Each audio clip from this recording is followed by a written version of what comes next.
Oh wait, sorry. This is your cold That is- open. Sorry, false alarm. I need to find one without a cold open. Let me go back to. Oh, Jay with his organic openings. Maybe you Ruin- should just record silent so we could dub the show in later. That's a good idea. That's not a bad idea. Let's see. I hear it.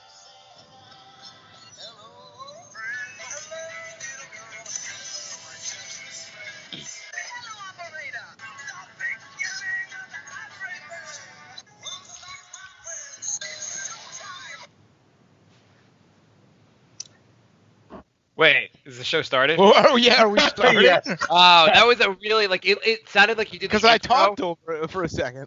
It sounded like you did the intro from the other room, like you were doing a show and like you're like I was thinking like you were doing your show in your kitchen and you came back in like, hey guys, I'm doing a show in the other room and I'm going to do it with you as well. Okay. All right. I am Mark. We are here doing the Brink of Sanity podcast. With me is Bry, and Jay is not with us as we have a special guest host. Peter is back by popular demand. Hello, guys, and the two of you who popularly demanded me. One of the people that popularly Peter would be half the audience half the time. So by Peter and actually, you know whose idea? Not that I wouldn't have had the idea to have you back on, but you know whose idea it was? It was actually Jay's idea. Jay was cool. like, I can't do the show. Maybe you should see if Peter can do the show. Why couldn't he do the show? Yeah, that's Oh. $1 million question. That's the $1 million question. So why do you think Jay could not do the show? What's the most logical reason that he couldn't do the show? I think Jay was standing at the bank waiting to cash in his Ethereum stock for $1. I thought maybe Brian you would have said Jay's obviously has gone on vacation. He's in a jail in Thailand. I'm pretty sure that happened. Well, he already went and came back, so. So you know he's taking the CPA exam, and I think he has the next one on the 19th of October. So I assume when he said I can't do the show, we've been doing the Knicks one every week, and now the season's about to start. We really don't we can't alternate weeks. We pretty much have to go do the Knicks at least once a week, so it's less time for Brink. And I figured Jay was like, oh, he can't do the show. I assume because he has to focus on the CPA exam. That makes sense, right? Yeah. Mm-hmm. That'd be a pretty good reason not to do the show. Can I guess? My guess is Sure, please. his cat is having surgery and he's really nervous about it. That would be a very good reason to not do the show. I mean, his cat's having. I mean, it's part of his. He's had the cat for many years. I totally understand if that was. I don't know why you'd be really nervous about your cat's surgery, but Unless he was performing it. yeah, like you're like. That might make him nervous. Like, I wouldn't sleep the night before if I had to do surgery on somebody. Is it? Do you guys have you?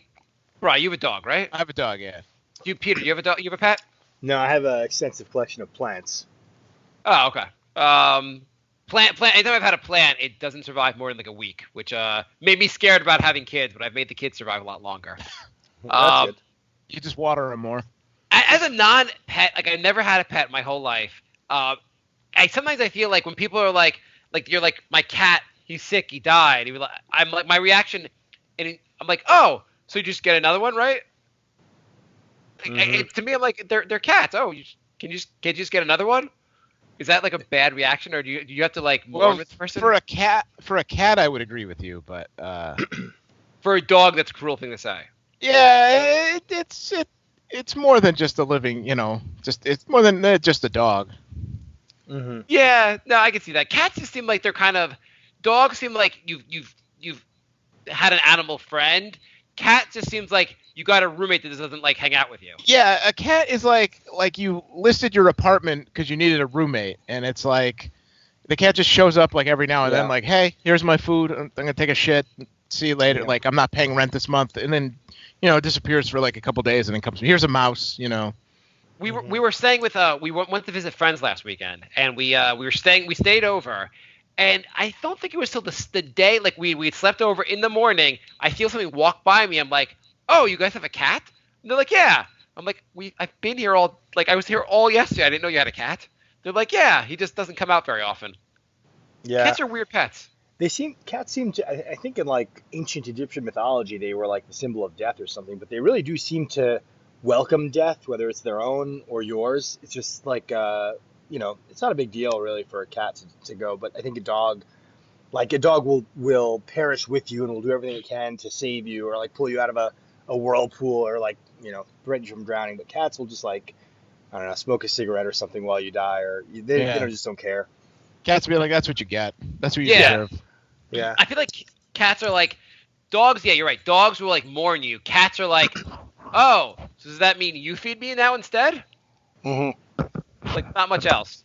I'll Anyway, eat your body. We're getting off topic. Of course we are. That's what our show is. Off topic all the time. But we have a good topic this week. So I don't know if we do, but so Jay was like, well, we're doing Knicks on Sunday night, and I'm going to a concert on Tuesday, so I don't think I really can. I can't. I don't think I can do the show this week.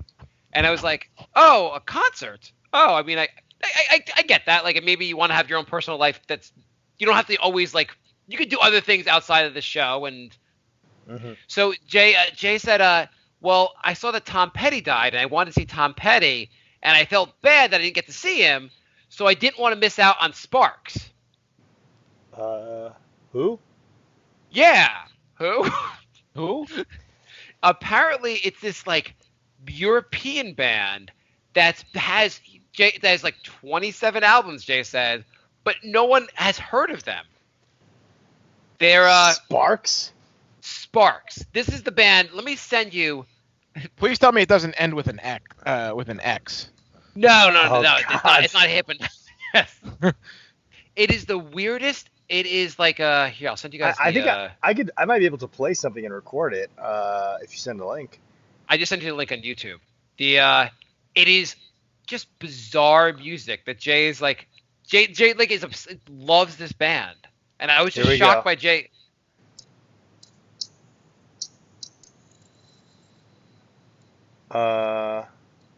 Yeah, they suck. Can you hear this? No, I can't. No, I can't. Can you? Oh. We haven't figured out how to play music on the show yet. The keyboardist looks like Hitler. Jesus Christ! If only there were a way to present video and audio to people at the same time. Damn, this is great. All right, let me see if I can play it on the other way, from the other room. Hold on one second. Okay. All right. Can you guys hear? Yeah, we got it. There it comes. This is their most popular song. Anyone who desperately wants to look this up, it's called Sparks, the #1 song in heaven. It has a whopping 1,000 likes. So where was he going to see these guys? Like, were they playing like in his basement of his apartment building? Or? That's what I wanted to know. Were they playing outside like a liquor store with like a can on the ground, or? Maybe they're his neighbors, the ones he keeps complaining about the noise. It's actually Sparks that lives next to him. Dude, Mark, I thought you were kidding when you said the main singer looks like Hitler. He's literally got a Hitler. He's like emo Hitler.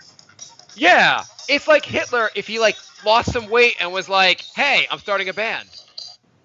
Even though that felt like 4 minutes of the music playing, that was only 55 seconds. So just FYI, holy cow, damn. I was just like, if Jay was seeing, say, Tom Petty, who's obviously he couldn't be seeing Tom Petty, I would have been like, oh, okay, you're seeing a really good band. He'd be better off seeing Tom Petty. Yeah, Tom Petty right now would be a better concert of these guys. Just like playing, if you went to someone's house and they played a CD of Tom Petty, that would be better than going. Wait a minute, everyone in the band looks like, I'm watching the video now with the sound off. Everyone in the band looks like Borat. Yeah. Yeah, you're right. Are we sure this isn't from like the Ali G show? I was like, Jay, is this another band where you're gonna get like a meet and greet because you're the only one there? Yeah. Wait a minute, Jay put on Facebook today that the worst thing he's ever seen was the Eminem rap video about Trump, and he's going to see this. Oh my God! There's another one actually. Can you look up on YouTube Sparks, something for the girl with everything? Okay, I'll look it up. Yeah. Something. By the way, that Eminem thing is pretty bad. Did you guys listen to that? No, I don't even know what that is. I watched it. Yeah. Eminem released some rap about Trump. but he was like freestyling, but like he just was like Trump sucks in like rap form, and you're like, oh, and people make a big deal about it, and like, whatever you think about Trump, but the rap itself kind of sucked. It's like he's standing there, and there's a bunch of guys surrounding him, and you keep thinking the thing is gonna get good, and just like eventually just ends. All right, I found the song. Okay, play it. And this is also a weird looking video. Is this another one with a song we're not going to hear it? No, I'm moving to the other room so it could be What played was the notes. name of it? I was gonna look it up. Something for the girl with everything. The guy, at least that you see in the video, looks like someone that I would immediately call the police if he approached my kids. All right, spark something with the girl for everything. Here it is. This is a live version. It looks like it was on Saturday Night Live. Really? It's the one I'm looking at. Holy cow! This is so like awful and dissonant. I'm sorry, but if Jay ever becomes a CPA, he's not allowed to do my taxes. I think Jay was he's saying he has all their albums. What kind of like?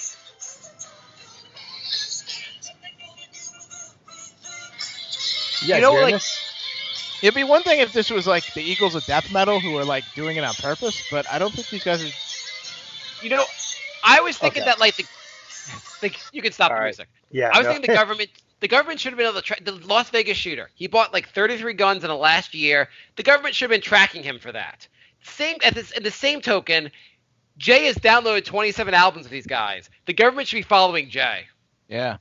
Yeah, there's something wrong with him if this is what he's like. This is the music that he's obsessed with. Like if you listen to this, like you should be like on the no-fly list and not allowed to buy guns, and like your phone should be tapped. Yeah. Speaking of which, Mark, do you want Speaking to of- catch Bri on our topic when we were getting this set up? What topic was that? Just assume I wasn't there. What topic? Well, we were talking about how these terrorists and lunatics have ruined so much. I mean, they've taken so much available comedy out of the comedy ocean. We're gonna- we can't. Peter wants to do something that never works on our show.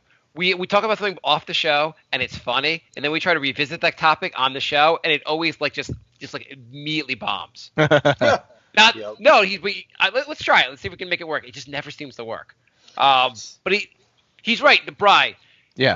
You can now you know what you normally at work would have said. Hey, I'm annoyed. You give me one more project. I'm gonna shoot this place up. And you can't say that anymore because of the Las Vegas shooter. Why? Because of the Las Vegas shooter. I would have thought like several other shootings you couldn't have said that. The shootings kind of like they ruin it for the other people that just want to say crazy stuff. Now you're like, hey, you say some crazy stuff. Like anyone could be a suspect. I guess. Yeah, I mean, you can't make a casual joke like, this makes me just want to grab a gun and shoot you all. If you say that now, you'll go to jail. I guess also I don't think I've ever made that joke. Oh, it's Peter- a good one.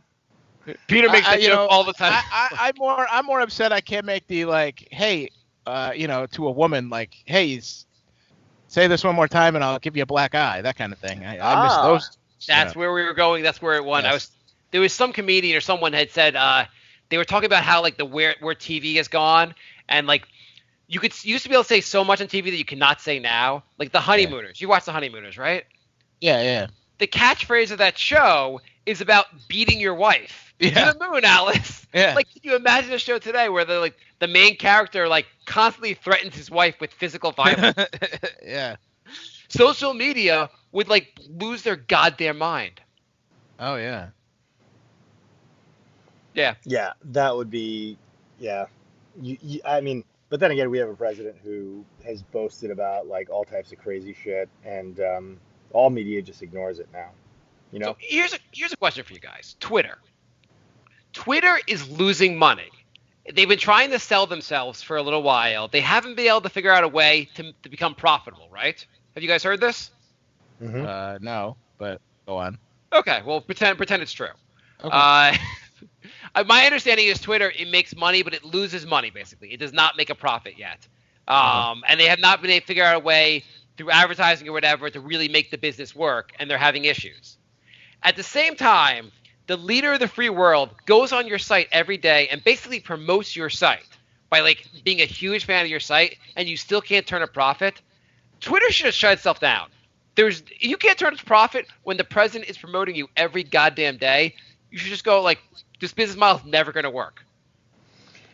How hard is it for Twitter to just literally like copy Facebook, like do the exact same crap as Facebook does? When I it don't comes to understand. Like, promoting how would Twitter make money? Like, I don't understand.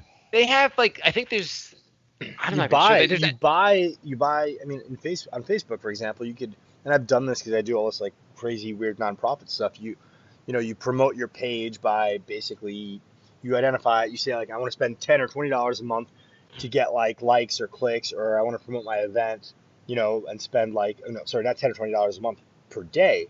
And what they do is they like feature it in the sidebar and the ads, and they put it in people's streams and stuff. So I assume Twitter would work the same way. Yeah, can't they? You know what they should do is that just put an ad underneath every like Trump tweet. Everyone's looking at Trump tweets anyway, and Trump could be like, Puerto Ricans could die on my watch, and then below it'll say, Entenmann's, we have donuts. Like, Yeah, if Twitter really wanted to have like a way to make money, they should have a way where like you could pay to like have like all kind like the block and mute button like on a larger scale, where you're just like, it doesn't even get near you. Be like, I don't want to ever see the word Trump or Make America Great Again, and I will pay you $100. And like they do the algorithm and like that shit and doesn't ever even show up on people I know's stuff, so I don't have to see it. Like in the South, people would pay a lot to say like, I can only see tweets by white people. Yeah. Yeah. That's how I have my Twitter configured. Or like, yeah, like the people in the South should be like, anybody who's a Jew should have like a star. Like instead of the blue check mark, they should have like a black star or something. Brian, you should be a Twitter executive, man. If anyone from Twitter is listening, hire this man. Well, Twitter doesn't know what they're doing, so Bry should get the job. Like, true. You have the President of the United States promoting your site. What's going to happen that's going to make your business take off from here? Like, the president leaves office, he's no longer on Twitter. You're like, okay, now that Trump's off Twitter, now we're really going to expand. What's going to happen? You can't make money with Trump. How could you not make money? They should just randomly start expanding. I guess they don't want to Trump's tie page. their wagon to Trump because they know Trump's going to be in jail in 6 months. But he promotes your site every day. Like, there's no one else is going to be a bigger draw on your site than the President of the United States saying the dumbest shit possible on Twitter. You guys want to hear a funny Twitter-related story that just occurred today? Yeah. So I'm really involved in this, like I said, all this nonprofit stuff, and I asked someone who's an officer on this board that I run. We have like a fundraiser coming up, and she wants more responsibility and stuff. So I was like, hey, do you want to put together some sort of like video or media for the fundraiser? And she was like, yeah, I can't wait, whatever. So today I hadn't heard from her in a while, so I asked, could you please send me, what you're thinking of putting in your like video? Just like basically a montage of stuff the organization has done, and very basic stuff. Like any of us, even non-video editors, could make this pretty easily. So no. Only CPAs. Only professional video editors can make video. I'm sorry. So you should hold this high standard. Maybe she should take the CPA exam instead. Yeah, I think that's actually the best path to become see Sparks. Yeah, I think being a Dandy Warhol's fanatic, seeing Sparks regularly, and getting a CPA is the best path to audio editing. FYI, Is it wrong if we rip on Jay if he fails the next CPA exam? Asking him, hey, what song from Sparks was on the CPA exam? You should just start humming the Sparks songs to him every time he walks by or logs out. Change the intro music to just a Sparks montage. Maybe I'll do that at the end of the episode, just as an homage to him. But anyway, hey, so you're like, hey Jay, what accounting rules did they go over at the concert? So she sent me all this stuff today, and she's like, I have these really great Trump tweets that I want to feature, and I'm like, great, let me see them. And I mean, Trump's tweets are awful enough as is, but she sent me all fake Trump tweets. So I'm gonna read them to you guys. Here's what she sent me. Right? Wait, hang on. Did she like accidentally like take from fake accounts? Like couldn't tell what was a real account, or she just made up her own? No, she took them from a fake account. That's actually like someone doctored the tweets. Was it our account? No, I wish. Who was it? Our Trump account? That would have been amazing. No, That would have been the greatest coincidence ever. it truly would have been. No, she got him. I don't know where the hell she got him from, but she's like, these are really bad. I didn't even know Donald Trump had said this. This is going to be an amazing video. And I was like, all right, let's check them out. So here's the first one. Unemployment with black men is 20%. Hyphen, maybe get some pants that fit. So she thought. Yeah, she thought So it was basically, she read a parody account and couldn't tell that like even Trump would say stuff this stupid. Yes. Here's another one. Marco Rubio is such a little bitch. That's the only reason women should be offended by that word. Wow. And my favorite of all, buy a watch in the jewelry district in New York and tell me the Jews didn't ask for the Holocaust. She thought this was real? One more, Jim. My first act as president will be to deport all immigrants, except for my wife. You sure that's not our account? My wife, personal assistant, accountant, gardener, cook, maid, and all my investors. Why can't Mexicans be more like Asians? Less rape, more computers. So, to give you guys some idea of this event's going to have about 350 to 400 people, including like elected legislators from the state of Illinois. It's like a very, prestigious, group and organization. And can I ask you you don't have to say what the charity actually is, but what kind of what is the basic idea of the charity? Like, are they supporting? The basic idea is just, to be honest, like raising funds for people who don't have legal representation and, feel like their rights and liberties are under attack. That's it in a nutshell. Oh, so, okay. So that's a very worthy cause. Yeah. And this woman that's volunteering for them, did she have Down syndrome? No, she's actually like a reasonable. She's actually a lawyer. She graduated law school. She doesn't practice, but she's a reasonable human. But she's like, these are going to be what I'm going to feature as like the headline items. She was going to have them printed up like in gigantic poster form and put them in the main room where people are going to go for like content at this fundraiser. And I was like, Did you like, hey Connie, the one about the Holocaust, should we fact check that one to make sure it actually happened? I don't remember that being a big controversy. Seems like that one would have blown up a little bit more. Yeah. What do Trump tweets have to do with your fundraiser, though? It's nothing. That's actually what's really confounding. Here's like literally the first two lines of my email. I say, hi, blank. Thanks for sharing. This is very interesting and fascinating, but I feel like this is not exactly the message our charity is going for or consistent with our identity. Here are a few notes. And my very first note, I'm looking at it right now, is most, if not all, of the Trump tweets you have listed are totally fictional. And I did not see a bit of content from our actual charity. So, what? Could you? Maybe she's someone that just thinks Trump tweets are good for any presentation. Yeah, like good for any occasion. Yeah. Like, I was teaching my first graders about how vowels work in reading, and I included some Trump tweets about the Holocaust. Well, yeah, it actually raises a bigger question. I'm curious what both your takes are. So I tend to be the type of person who just like, I want to do it myself. And like, unless I absolutely have to delegate and I just don't have any bandwidth, I just know I'll do it better. So this whole like media thing I was going to do, and even the music for the event, I was going to do. So I'm so underwater. I was like, you know what, she's like the events person. I was like, how about you do the media thing and you do the music? So this is how I was repaid for giving her some control over the media. Hey, at least stuff. she didn't give you sparks. That's true. That's a She's good like, point. It's not all bad. Here's where I'm going to cut in the best of Sparks. The European band no one knows about that has 27 albums? Yeah. Peter, I'll tell you this much. If I went to an event that had fake Trump tweets and Sparks playing, I'd probably give you some money. Just so I could get the hell out. Just so I could get the hell out of there.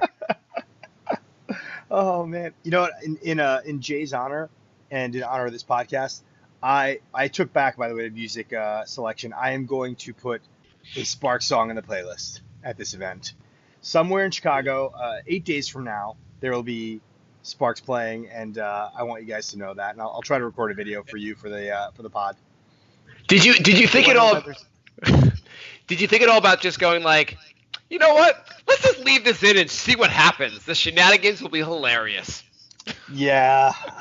I'm the like head of this entire board, so it would all Oh, end up on my head anyway. So it would be hilarious if I had less, less investment in it. you But you you guys actually would have made national news if you had done that. Somehow that would have gotten out, and obviously, right? I mean, people would be like, "What?" you'd probably make John Oliver Your charity would have been or one of those shows. defunded, and like yeah, people would be protesting your charity. I guarantee you it 100% would have made national news. I guarantee you it would have. Because it would have been this popular organization posted fake Trump tweets at a fundraiser. It would have been disastrous. It would have been up there with the like Fox News would have been all over. It would have been up there with that woman at CBS, the lawyer, who said Mhm. like, "Those people in Vegas deserve to die." Oops, wrote that in public. Yeah, yeah, yeah. I mean, I guess Uh, I listening to country music that much to go to an outdoor festival, in her opinion, was grounds for murder. So my coworker actually is friends with this person, knows this person who said this. She's like, she's such a normal person. She's like, I have no idea why this person said this. But the person apparently she went to see this person afterwards and said the woman's been getting like death threats, and it's like her life is like in shambles. And she was like, well, I was like, well, why did you ask her why she said this? And she's like, yeah, didn't really get much of a straight answer why she said this. But beyond that, she's a really good person. I hmm. was like, it's kind of a dumb thing to say, though. Like, you work for and I remember when it happened, like it came out. She heard about it before it like broke nationally, I guess. And she's like, this came up, like they posted it. Do you think my friends like what's gonna happen to her? I'm like, she's gonna be fired. There's like no way Yep. you say this. You work for CBS News as a lawyer, and you say like something about people deserving what they're getting in Vegas. You're gonna get fired, basically. She's Yeah. like, no, like I'm like within the Isn't hour she'll be gone. isn't it funny that whenever this happens, there's always like without fail, there's one person who's gonna say the dumbest, most stupid shit like immediately afterwards. Like you can count on it, right? No matter what awful thing happens, there's some jerk somewhere who's gonna say something stupid about it without fail. Well, it's also that's the problem with also Twitter and it probably Facebook, all the social media. Really, it's your license to get yourself fired. Basically, it's your license to go like, I wonder if I can ruin my life in the next 28 Yeah. seconds. What's the over under on how many days before someone says something like Harvey Weinstein was right to do all that crap and gets Maybe himself fired? maybe that's just something that comes with the territory. Yeah. get Well, that. didn't somebody today just defended him? Lindsay Lohan. Oh, it Oh, wasn't. It wow. wasn't like what was her defense? Like Harvey Weinstein. I he's don't not remember. so I bad. just saw. I don't know. I just saw a headline saying like she defended him and she's in hot water now or something. But I yeah, do you might as well. You should put like pictures of Harvey Weinstein like with all the famous actresses up at your fundraiser too. You might as well just go all out. You should have. You should have said like, "Hey, I have some different Trump tweets from Trump," and just made up ones that were really like instead of like racist and horrible, like just like wonderful ones from him, like Trump being like, "It's 2 a.m. You know what I love? I love eating honey, and I love Mexicans." Yeah. Just like, That, like randomly sweet, randomly like, "Oh, is he being sarcastic? I don't know." mm, God. I mean, I don't know. Or you could have just made fake. You could have made fake Trump tweets saying like, "Hey, donate money to this charity. It's the best." It's like 50 of those, like different versions of like, you should give money to us. These guys are all right. To be honest, it would have been a lot better than this insane nonsense. I Did you- question their sanity. It's like, what the are you? Oh God. Did you ask her yet why she thought these were real? And I understand Trump being like, but you ask her like, hey, did you ever hear of a verified account? In response to her email, here's what she said. I checked, but I will double check on the authenticity of everything. I by no means intend to use all this content, but just it's there for resources. But please do send some ideas and input for me to have when I make my video. That would be very helpful. Thank you. And then I sent a bunch of other videos, and there's like several other people on this email, and this was her ultimate response. This is all helpful. Given this new info, it seems to make sense to wait to make a video until I have a better idea of what is actually real. So, that was an interesting experience. It was just like all you literally have to do is, I mean, the tweets are so fake. They don't even have dates on them, or like it's. Maybe it's like she's also like the point of this charity is to provide legal defense to people who can't afford it, and apparently the legal defense is coming like from the dumbest lawyers possible. In the sense, like she goes like she goes to court. All she cites is episodes of Judge Judy. Oh God. Well, let me say this. She doesn't work for the organization at all. So there's like a separate board that just like does, the like different stuff, and it's all volunteers, and she's basically just a volunteer who wanted to get more involved. So the people who actually work for the organization are, all went to like Yale and Harvard and are actually like really good. So thank God that's the case. But still, it's just astonishing to have thought that this might actually pass muster and end up being displayed at this event, and basically gotten us defunded. So that was just fascinating. Do you guys have any like charities or like any, like, do you do any of that sort of stuff or go to events at all? I used to do a lot of like volunteering prior to having kids. Actually, I met my wife at a volunteer event. And there was one I was doing for a couple of years where it was like this shelter that would help people that are coming out of prison or off the streets or out of rehab, would help them get back into the working community. It was called the Doe Fund here in New York City. It's a really good organization. And I would do like tutoring for people that are trying to get like their GED, or just a lot of times also tutoring was like you had people who were like in their 40s and like had all these problems. You're trying to tutor them on like to pass a GED, but like people would like they couldn't barely read or like barely add. Like it was like at some point you were like, there's no way we're ever getting these people to the GED. But everyone was really nice and really appreciative of the help. But then I was going to have kids, and I was like, I'm not going to have time to do that. But I kind of want to get back to it when the kids are a little older to like get them to do volunteer stuff also. Are you like counting down the days until your kids are basically able to get the hell out of the house so you could just resume normal life? No. That'd be kind of like, I like my kids. I love kids.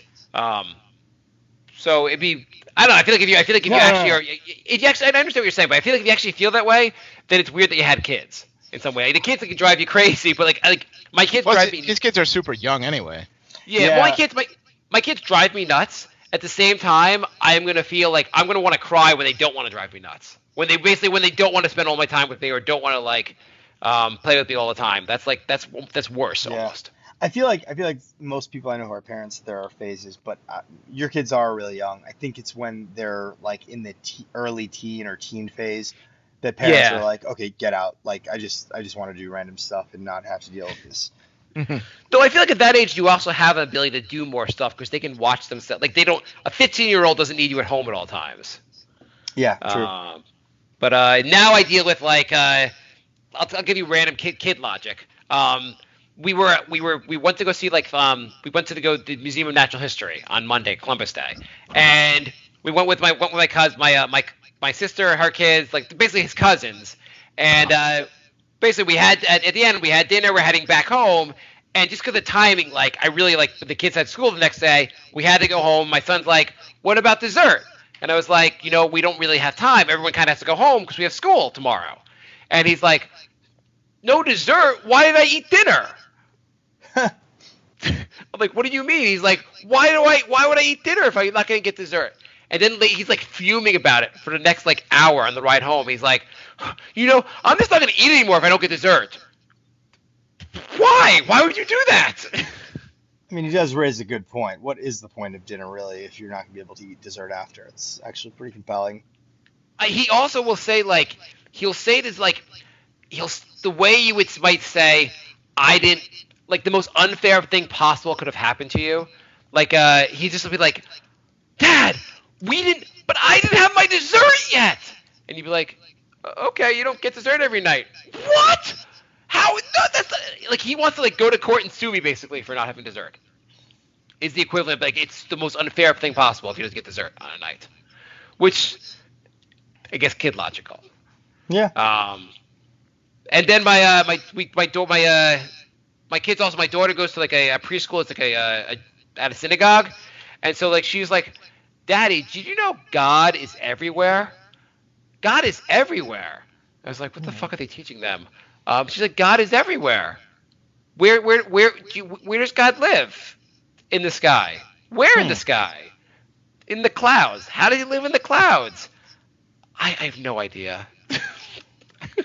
So how do you humor those questions? What do you say, or do you really say? It's literally, I have no idea. It's literally my response. Like I just don't like. You don't like. Kids will hit you with questions all the time that you just don't really have a good response for, and you're just like, I don't know. That's maybe we should ask your teacher again when you go back to school tomorrow. I'm waiting for them to connect. My daughter also like my kids. All they do is potty humor. They love it. I'm waiting to like my daughter makes the connection that like God's everywhere. Does that mean God's in your butthole? I know that connection is going to happen soon. They're going to because if God's everywhere, God's in your butthole. So I'm waiting for that that connection to be made. But my kids are young, so it's not like you're just kind of like you want them to get older but not get older fast. Like it's like a weird like you want them to like there are times like it's great and at the same time they drive you crazy also. So here's a question for both of you guys. Were you difficult children for your parents? Like were you did you cause trouble, problems? Like how were you as kids? I feel like I wasn't I feel like I was not a difficult child. But as far as when you're a little kid, I have no idea what's an actual difficult child because you're not Like, you can't see it. So you can't see that from the parents' point of view. yeah, I guess maybe a little bit older than your kids, like maybe in the early teen years. Like, how were you? I don't think I was that difficult. What about you? I was an only child, so I wasn't really that difficult. Were your parents always like your parents like make up a second child, like an imaginary brother for you, and kept saying they like the other brother better? No. Brian, why can't you be more like Saul? I don't have a brother named Saul. Why do we have a Jewish brother? Why do I have a Jewish brother? They're just better, Brian. We always want one. Brian, we always hope you'd be a little more successful, and we feel like Saul, our Jewish son, will be a little more successful than you. Oh, that would be amazing. Do you know, Brian? Saul got an A+ in math. What about? Why can't you live up? He's not real, Mom. Come on, can't you just do as well as Saul? I mean, like you just like Saul. You need to study as much as he's not. You stop making him. That'd be great for the only children out there, where the parents just make up a second child. That actually, Mark, that reminded me of a story. So I don't have any kids or anything, but I have a niece and a nephew. But very close to my niece. I love her. She's awesome. They both actually live in Brooklyn with my sister and her husband and stuff. But it'd be weird if you were like, I really can't wait till my niece grows up and gets out of the house. She doesn't live with me. I feel bad for my siblings. Can't wait. No, she's awesome. And around last Christmas, she was I guess she's going on she'll be 4 this June. So last Christmas she would have been a little bit under 3, so 2.5. But she was it's a very rambunctious age. She's causing all this trouble. And I was in the other room, and it was a few days after Christmas actually. And I just made my voice like super low and just pretended to be Santa Claus. And I was just like, this is Santa. You need to chill out, calm down. And she reacted instantly. She started panicking and was like, holy cow, like Santa Claus is like still around. And I threatened to take the gifts away. Anyway, the reason I tell you this is because my sister and her husband started using the deep Santa voice on her to like get her to adjust her, behavior long after Christmas, like March, April onwards. And she reported back to her daycare that Santa Claus was like this evil creature who's watching her and watching all her actions. And anytime Santa was mentioned, she would start like not crying, but like panicking hysterically. So, we're still a few months from Christmas, but she's already started telling my parents or grandparents that she really doesn't want Santa to come this year because he really scared the crap out of her. So Just kind That'd of be hilarious. that is actually kind of hilarious. Like Santa is watching everything you do. I Hmm. saw you take that snack, and I'm gonna beat the crap out of you. You don't put it back. Yeah, yeah, That's exactly. My sister saved my contact information in her phone, like my picture. She found a picture of like apparently it's like a drawing of extremely buff Santa Claus. So anytime my niece, whose name is Scarlett, acts up, my sister picks up the phone and dials, buff Santa Claus, and look, I'm calling Santa now. So that sort of emotional and mental abuse can only go so long before there's long-term ramifications. But for now, it just seems pretty harmless. But who knows? so she thinks that just hears the title "Bad Santa" the movie. She thinks it's totally different. Oh yeah, she thinks Santa Claus is basically, the mediator between your presence and living a good life, and punishment.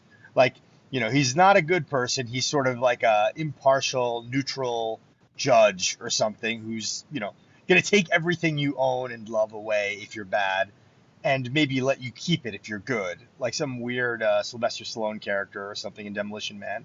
So that's kind of where her head's at. So she's at school, like how old is she? She's Like gonna 6? be. She's like 3.5. Oh, okay. So Okay. She's at school. She's at school coloring, and they're like, "Oh, Tammy, you're doing such a good job coloring in between the lines." Yeah, if I don't, Santa puts out cigarette butts on my arms. Yes. So Yes. Exactly. So yeah, they use the Santa power very I just liberally.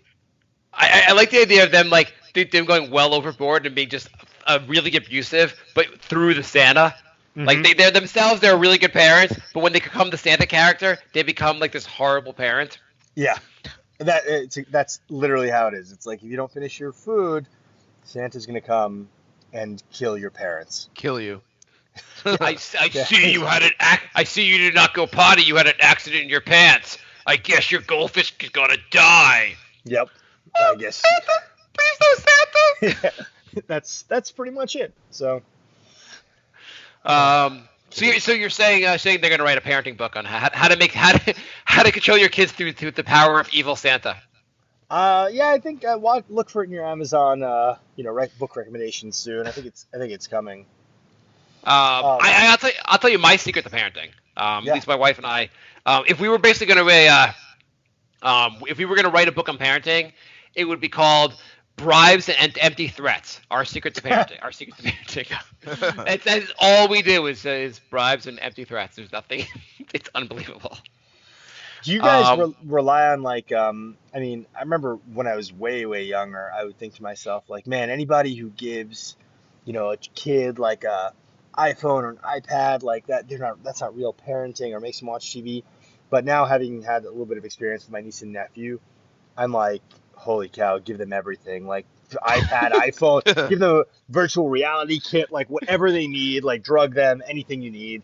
So how do you guys come at that? I'm just saying, when I give my kid weed, it gets me through the day. Yeah. Right. We let them watch in the mornings. We can let them watch some TV in the morning and at night, basically. Yeah. As long as they're having an active day, like beyond that.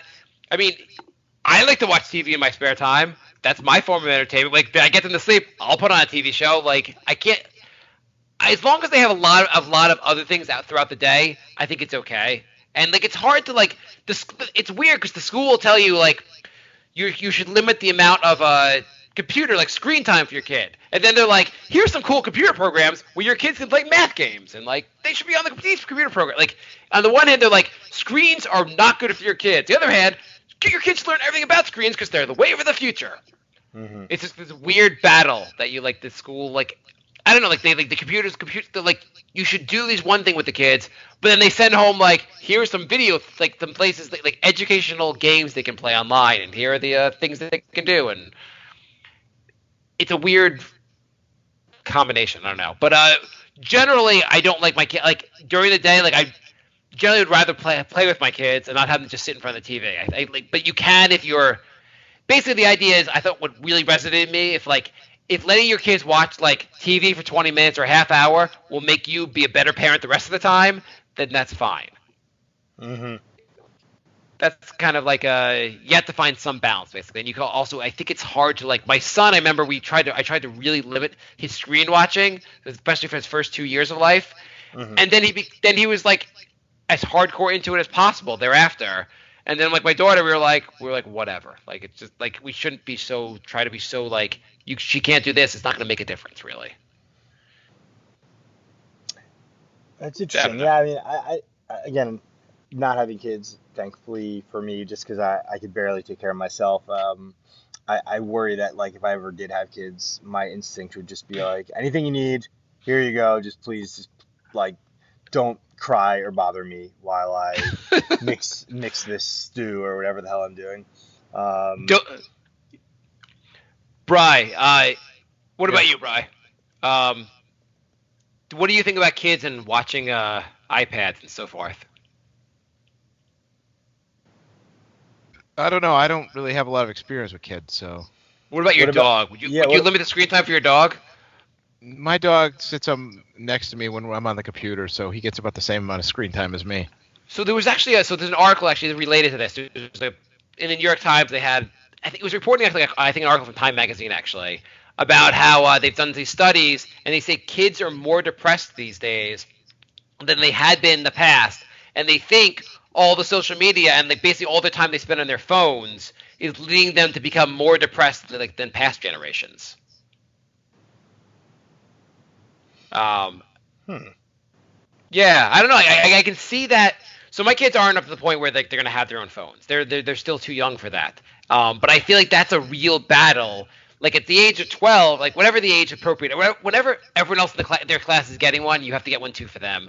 And then they're all going to be like texting and on social media and blah, blah, blah. But at some point, I feel like all these like trying to get likes online and posting pictures and having people like it's too much. Yeah, I mean, putting aside the device stuff, the thing is on like Facebook, and I actually don't even have like any sort of real Facebook account. I think the most I have is LinkedIn. But like when you're on Facebook, you're much more likely to post like good stuff, like like, oh, I'm at Vegas, I'm on this vacation, I'm having this great time, and everyone else is much more likely to do that. So the cumulative effect is you think that like everyone's having a great freaking time and you're not, and you feel that like day in and day out. When now at 30, whatever the hell I am, 36 years old, 30 plus years old, like I could process that when I see it and I know like everyone's got their own crap going on. But when you're a kid and you're exposed to that constantly, it's like, man, life's a party and apparently I'm not invited. And it could be, pretty shitty, I guess. Yeah, and I feel like this is like an extreme, like someone like it's easy. I feel like it's almost easier to be mean to each other online. Oh yeah. And so I feel like that makes it like you're on this constant thing of like I need like every time you do something on there, you're trying to get people to approve you and send you like positive vibes or like what's the thing in your body when you feel good? Endorphins. Endorphins, yeah. You get like like basically endorphins from getting your likes or your whatever they do on Instagram or Snapchat or the other sites. And then when you're not getting them, you suddenly like you go on a downer, and that causes So basically, the iPhone will mean most of our kids will end up killing themselves. Thank you, Steve Jobs. Cool. Yeah. No, I think it's a one-to-one one-to-one relationship, and you articulated it pretty well. If you have an iPhone, you'll commit suicide. Cool. By the way, the iPhone, the new one, the $1,000 one is called the iPhone X/iPhone 10. And I guess like if you look at it, and you say iPhone X, you're not that bright, you don't understand it's supposed to be iPhone 10. Can we eliminate Roman numerals? Why are they still around? Why do we still randomly use Roman numerals? There's absolutely no point. Good question. Outside of knowing what Super Bowl it is, why are we doing this? I guess they look cool, maybe, and it's just like different. That's the best, honestly, reason I can come up with. I can't figure out what's the goddamn like. Why are you teaching them in school? Why is school taking any valuable time and they go, okay, kids, we're gonna learn about Roman numerals. What are Roman numerals? So you can buy a Roman numeral clock and know what time it is. You can see when movies came out. Yeah. You read the credits. Yeah, like there's no good purpose for Roman numerals. Could your life ever turn on whether you know Roman numerals or not? Is there any situation you could think of where that's like an important factor? Like you must know Roman numerals or you will die. Well, so like related to that, when my kids, my children were first talking, one of the first things you like teach your kid or go over your kid because they can only make basic sounds is animal noises. Like the pig goes oink, the frog goes ribbit, the sheep goes ba, the goat goes ma, and like especially like goat ba ma, and I'm like, could we be teaching our kids anything less valuable than the sounds of the animals? And I guess the only thing you can teach them less valuable is Roman numerals. Yeah. Oh man. It's like who gives it? If you're like, oh, I thought the L meant 30, not 50, or 5, or what is the L? The L is 50. C is 100. I have L is no 50. idea. But, I mean, I was hoping you knew, Brian. There's no way like, damn, I would have gotten that job at Goldman Sachs if I knew what the L and the V meant together. Mhm. God damn it. Maybe if you like you were tied to like you were in one of those situations or scenarios like in the movie Saw, and instead of actual digital timer counting down to like some saw cutting your head off or a bomb, it was actually a Roman numeral timer counting down that way. Maybe then it would be essential to know. That's You know the best the I whole come up like with. the whole Bitcoin thing that Jay is now, or Ethereum thing that Jay is now is like into investing in and gambling with. Maybe that should you only should find out how much money you have, but in Roman numerals. So you have to like learn that with it. That would be Oh, I've made an X and a Y in my Roman. My money's gone up an L. That's what the fuck that means. Do you guys think there's any I made an Roman- X and a Y. That means that sounds like a woman. You made a woman. I mean, yes, I invested in Bitcoin and got myself a woman. Do you guys think there's any Roman numerals on the CPA? Maybe that's why. Maybe Jay keeps like fucking up the Roman numeral part of it. Maybe he thinks like that's like a pattern game. He's like XV, XV, XV, and they're like, no, you're supposed to give the fucking number. Maybe he's the only kid in America who like skipped the Roman numeral chapter in elementary school, and that's why he's struggling with the CPA because actually it's on it. That would be pretty good. That'd be a good story. Right. He's like, and like each one, he's like, they're like they're each one's named like with Roman numerals. So he's like, I'm on CPA exam 111. This is a lot of CPA exam stuff. 111 of them. I don't know. It could be. It could be. So just to be clear for the listeners here, the reason he couldn't make the podcast is because he had a concert 2 days ago, and he plans to record a Knicks podcast on Sunday. And his Actually, we're doing it. So Jay tells me we can't do Brink for a while because of the CPA exam. I'm like, oh, totally makes sense. But now we're doing our fantasy basketball draft on Saturday, which we have to do a live show for some reason. And then so he's like, oh, I'm free Sunday. I'm like, oh, so we're gonna do Brink on Sunday? I was like, oh, okay, we'll just do an episode for Peter for shits and like it wasn't like we were filling a gap because we weren't gonna have a show. It was just we were doing a midweek show and then doing a show with Jay on Sunday. Okay, cool. With Brink. Okay. So I don't know. He's still got some it's not like it's too little bandwidth. He's able to do it. We're just doing this as an add-on. I guess so. I thought originally we were doing it because we weren't going to do a show until he took the exam, but now he found time to do the Brink show after we scheduled this. He's got to have his rebuttal. That's why. Yes, yeah. He wants to always rebut things. So one thing he gave me shit for was we did another show without Jay, but with John from NMS8 Radio, and I talked about two things he hates. Jay hates when we talk about any movie or TV show that's not currently on TV. Mm-hmm. I was about to start asking you guys about what you thought of Dallas. So that's interesting you mentioned that. The football team or the TV show? The TV show. What? I'm kidding. I'm just messing. Yeah, no. He said like anytime you guys talk about like a TV show that's like odd that used to be on the air, I fall asleep right away. I'm like, what the fuck are you talking about? Like, you can't talk about anything that's not on the TV right this moment. Hmm. And If you the don't other like thing, it, do the show yourself. That's what I'd say. That's right. if you don't like it, don't go see a goddamn European Sparks band. That's right. And then the other thing he hated was I talked about the Penn and Teller TV show. Have you guys seen the show? There's they do it's called like something about like Fool Me or something like that, or Who Can Fool Me. And they have magicians come on the show, and the magicians do a trick, and then Penn and Teller has to figure out whether they can figure out how the magician did the trick.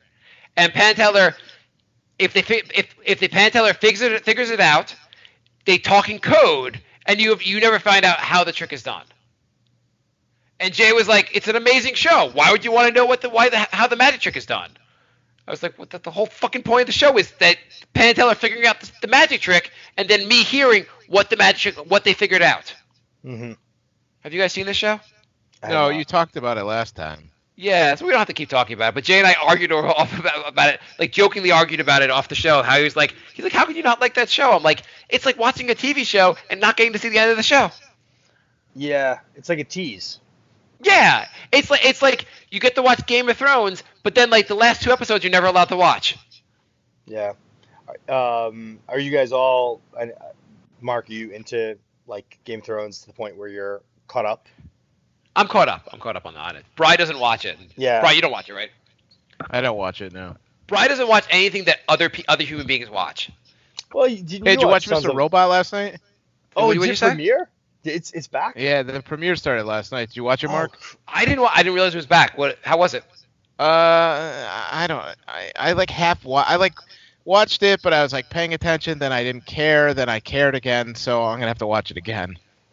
Because I literally don't remember how, the second season was so bad. I don't remember anything about it. So I don't remember how it ended or anything. Did you watch the show, Peter? Yes. I'm up to speed. I did not know it premiered yesterday. I knew it was coming back, so now I gotta watch. I found out at like 6:00 that it was on at 10:00 last night. I was like, that's interesting. I'm that's like blanking. Robot. What's it called? Mr. Robot. Mr. Robot. Like obviously a very easy name. What did you think of this? Are you a fan of the show, Peter? Yeah, I like it a lot. You see, I felt the first season was really, really good, and I felt the second season was just like they lit garbage on fire and like filmed it every week. Yeah. So, I was listening to the podcast when I was listening to this podcast and heard you guys talking about season 2. I hadn't yet seen season 2. So you two, your dialogue set my expectations so insanely, tremendously low. I truly expected it to be Sparks level quality for a TV show. That's where my expectations were. So when I actually watched season 2, I wasn't even fully paying attention, but then I kind of was like, wow, this is like at least watchable. So I actually was like, wow, it's a lot better than Mark and Bri said it was, because you guys made it sound like it was literally like the most horrendous trash ever.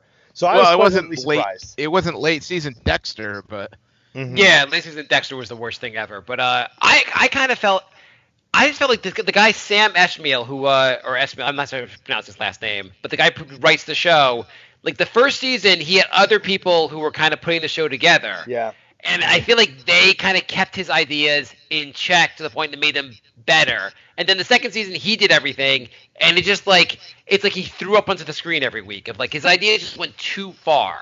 Yeah. Of like he needed someone else to like reel him back in. There was definitely. Well, that's how George Lucas fucked up the Star Wars prequels, because he did all of it. He wrote them and he directed them and all that. And Bri, you beat me to the punch. I was literally about to say that's like it. Definitely, season 2 showed signs of George Lucas syndrome, which is exactly like when you're so like successful or so like everything's you did something so great that everyone's like, yeah, George, sure, that's you think you could do no wrong. Well, my brother-in-law, they have a dog, and instead of having a regular fence, they have a collar around him, and they have one of those invisible fences. So he gets too close to the fence, he gets a little noise goes off, and then gets a shock. I think you could do the same thing to Sam Esmail. Like, he's like, the idea is good, we like what you're doing. Don't do that. No, keep the episode a little more normal. Don't do that. Yeah. If you do that in the editing process, I'd actually just watch the editing of the show. If he had a collar around him that would electrocute him every time he had a bad idea. I enjoy the making of the show. I will say this about that show, and something I wanted to raise with both of you guys. One, I enjoy the weird, crazy, surrealist stuff to an extent. And I think he was trying to do that while also tell a cohesive story, which often doesn't really work well. So that may be where season 2 got into trouble. But the other thing I wanted to raise with you guys is, have you guys watched in the past or recently the most recent season of Twin Peaks? I've not. I've never seen that show. I've thought like that. I mean, it's supposed to be a show that I feel like it's an interesting show. That I should check that show out, but I haven't watched it at all. I have not seen it either. What's your take on it? It's surprising because I felt like, Brian, maybe you would have seen it because it's sort of just a like weird, cultish Yeah, I mean, I know show. it was on Showtime. I've seen it around. I never really watched because I never watched it when it was originally on, so I didn't know if I needed to or. Yeah, that's where I never watched the original, and I'm like, am I gonna go back and watch the original first, and then. Yeah, that's the same issue. I didn't either. I never watched the original either. All I'd seen of the original was like when I was stuck late at the office one night. I just had it on Netflix on my second screen in the background just for no reason, and it like osmotically like freaked me out. But I didn't really understand or watch anything. So I watched season 3 basically, as a new viewer, with some very, very basic background from some article I read. I don't know how to describe it. It's good. It's not for everyone. If you have a tolerance for an insane level of incredibly weird, non-linear, like abstract, bizarre stuff that's beautifully filmed and just like unlike anything else on TV, you should definitely watch it. Like I liked it, like I enjoyed it, but I don't really know why I enjoyed it or how. It really is Right. unlike anything else. And if you've seen anything by David Lynch and enjoyed it even a tiny bit, it's worthwhile because like literally no one else has the balls to put something like that together, and certainly no network,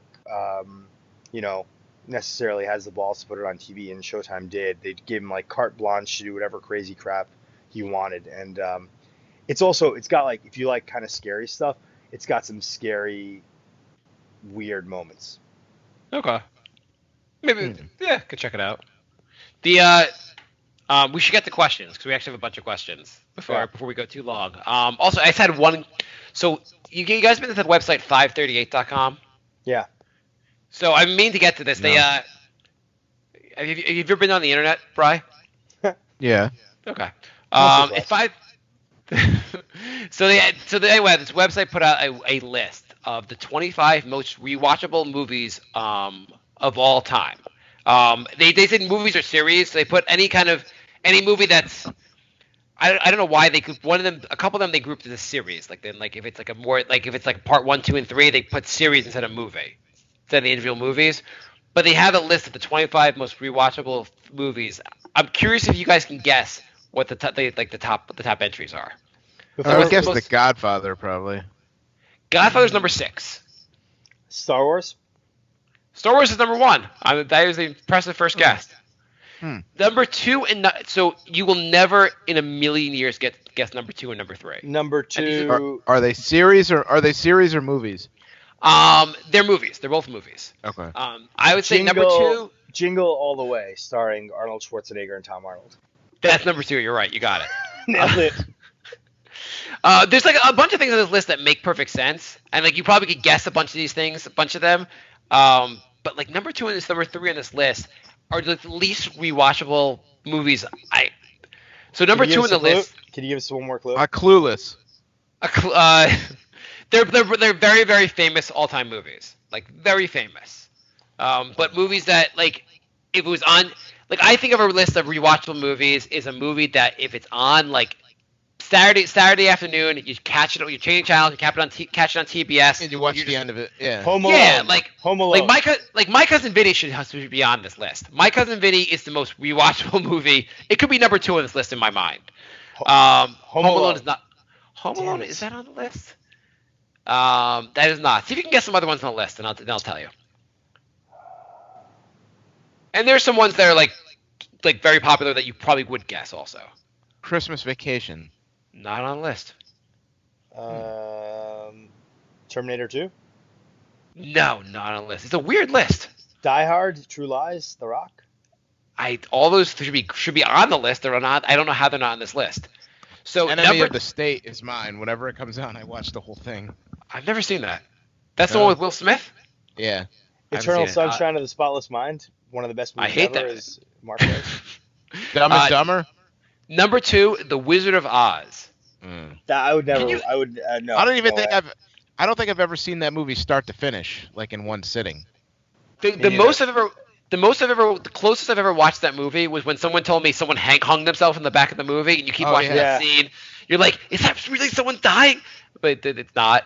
The number 3, The Sound of Music. I was about to say Sound of Music. God damn it! Literally about to add on to it. Really? Once you said Wizard of Oz, of Oz, I was like, it's got to be Sound of Music. Kind of going that direction. Yeah. Number 5 is Gone with the Wind. Also horrible. What? Number 4 is Lord of the Rings series, which I'm not a fan of those things, but I guess I never saw any of those.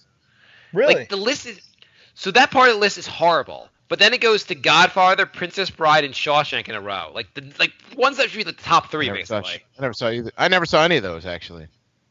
I never saw the Godfathers. I never saw Princess Bride. I never saw Shawshank. Right. How long have you been in America for? Is this a top 10 list of movies I haven't seen? Brian, have you been filming this podcast from like Libya this entire time? I'm in a bunker. I'm in an undisclosed location. Please do not try to GPS me. You're just making tea with Saddam Hussein and Hitler. The most recent movie that makes this list, The Avengers. What? Guess that one's a really good one. How the hell did they make this list? So, Brian, by the way. How long did they make this list? I was going to say, how did they make this list? Like, on what basis? Like, they pull, So, let me see. Like, they have what do you do? Pull blind people or something? Like, damn. Brian, he ran a Survey Monkey audience poll and asked people to list the films they consider the most rewatchable. And apparently the people that read this column are the same people that post fake Donald Trump Twitter quotes. It would be great if Russia started infiltrating random voting, like just even that poll, like all of a sudden the top 8 of the top 10 movies are Russian films. Just seeing their fingerprints everywhere would be kind of hilarious. If they just mess with the box office numbers to make something like Bad Santa be the most popular movie of all time. Exactly. I love Bad Santa. That would be I actually love it. That actually I would say is one of my most rewatchable. What are your most rewatchable movies? Like not in order, just let's go round table here. I'll go with Bad Santa, one of my most rewatchable. Go. I already said Enemy of the State. Okay, Peter. I mean, definitely the Star Wars movies and the Indiana Jones movies, in terms of pure entertainment. Yeah, for sure. Groundhog Day. Stripes. I've not seen Stripes. Stripes? What is that? It's a Bill Murray movie. You never saw Stripes? You never heard of it? And you live near Chicago? Yeah. Ooh. No, never heard of it. Oh. It's a Bill Brian, Murray. Brian, who's seen none of pop culture for the last 30 years. He's like, you don't know Stripes? How dare you? You never heard of Stripes? Hey, at least I've heard of The Godfather. Maybe it sounds familiar. I would say, picking up on Bill Murray, definitely Lost in Translation. I'll give you I didn't love that movie. I'll give you one that I really love that's not a popular one. Greedy. Do you guys know Greedy? No. It's a Michael J. Fox movie. It's about this old guy who I remember it. He has a bunch of money. He basically is he's going to try and name the heirs to his will, and everyone in the family is a total asshole trying to fight for the money, trying to fight to be Phil Hartman's in it. It's a freaking hilarious movie. Back to the Futures. Yeah, seconded. What's the best Back to the Future? Put them in order. I would say 2, 1, 3. Yeah, I was gonna say exactly 2, 1, 3. Yeah, okay, I would agree with that, actually. I feel like a lot of people don't think 2 is the best, but I think 2 is the best one. I'll give you one. Clue. Good. Clue is a good... That I haven't seen in years, though. I remember that being a good one. Yeah. Well, I'm intrigued by Bry's top movies, and it's really interesting because you haven't seen some of the stuff that's like more obviously like everyone's seen, but you've seen some more obscure, one-off flicks. Fair enough. On this list is Casablanca. Is really like who is giving these answers? They're like, you know what I really like to watch over and over again? Casablanca. Yeah, I like to Yeah. waste a Sunday afternoon watching Casablanca. Oh, and the Notebook's on here. Oh, the Notebook was on, and I couldn't pull myself away from the Notebook. I got a great one for you guys. Beetlejuice. I got one too. Oh God, that's Jay's favorite movie. What movie? Beetlejuice. I don't Oh, think I ever saw it. The whole that's a thing. good one. What do you got, Brian? Gone in 60 Seconds. It's not bad. That's pretty entertaining. So hang on. They broke the list up by men and women, and so men, the top three were Star Wars, Godfather, and Lord of the Rings. Women, the top three were Wizard of Oz, Sound of Music, Gone with Wind. Women ruined it for everyone. God damn. Yeah, why? What the hell's wrong with women? Women ruin everything. God. Yeah. That's the moral here, guys. Okay, so we have a bunch of questions we should get to let's make the show not the longest show ever. Email first. Lorenzo writes, "Hey guys, it's the year 2033. It Mark's is. Mark's mega mansion is undergoing renovations, so his whole family is living in a 2-bedroom apartment. It's the night of Game 7 of the NBA. Unrealistic question, obviously. Right. It's the night of Game 7 of the NBA Finals. The Knicks versus the Phoenix Suns. Extremely Mark's unrealistic. Mark's wife and daughter are out at dinner. It's just Mark and his son home. However, his son has brought home 3 supermodels and is pounding them into submission in his bedroom. His crazy sex is so noisy that Mark can't hear the TV. Please role play this scenario with Mark as himself, Bri as Mark's son, and Jay, or I guess Peter here, as the 3 supermodels. Sort of like Eddie Murphy playing all those roles in Coming to America." Well, Eddie Murphy played all those roles, so wouldn't it be Mark playing all those roles simultaneously? You found the flaw in the question? Yeah. Go ahead, Mark. Okay. Hey, son. I wasn't listening. What's my role? Your role, I guess, you're my son, and Peter. I tuned out in 2033. And Peter here are the 3 supermodels. He's 3 supermodels. Okay. So, son, Bri. Just as I fantasize every night, this is how it goes. My question for you, it's 2033. Not that I don't love you, but why the hell are you still living at home? Dad, could I hurry up and bang these chicks so we can finish this podcast? Could you videotape the portions of? Could you videotape the girl? Pictures, please. I will give Uncle Jay the raw footage, and he can video edit it into a nice porno. You can't even get the J right. You're taking the CPA exam. He hasn't finished that yet? No, he's finally gonna pass. Tell me if you and Jay and Bri ever got to a Met game in the last 17 years while Jay's been taking the CPA test. Well, Jay's been trying to pay the Mets in Ethereum and Bitcoin, and they won't accept that. So, besides, ever since Jay succumbed to the black mold, his lungs really haven't been able to working very well. And scene. I'm 3 Lorenzo, supermodels. Oh, hey, supermodels. How are you doing? Thank you for banging my son. No problem. Have a great day. Hey, Mark and Bri. What is the Lorenzo again? What is the plan of attack when your kids/stepkids eventually walk in on you jerking off? I don't know. I don't have kids or stepkids. You almost have a stepkid. You basically have a stepkid, Bri. Right. Yeah, but he's never at my house, so I don't have to worry about him catching me jerking off. Well, maybe at one point when you and your girlfriend get married, which is that happening soon? Can we broadcast from the Brinker Sandy from your wedding?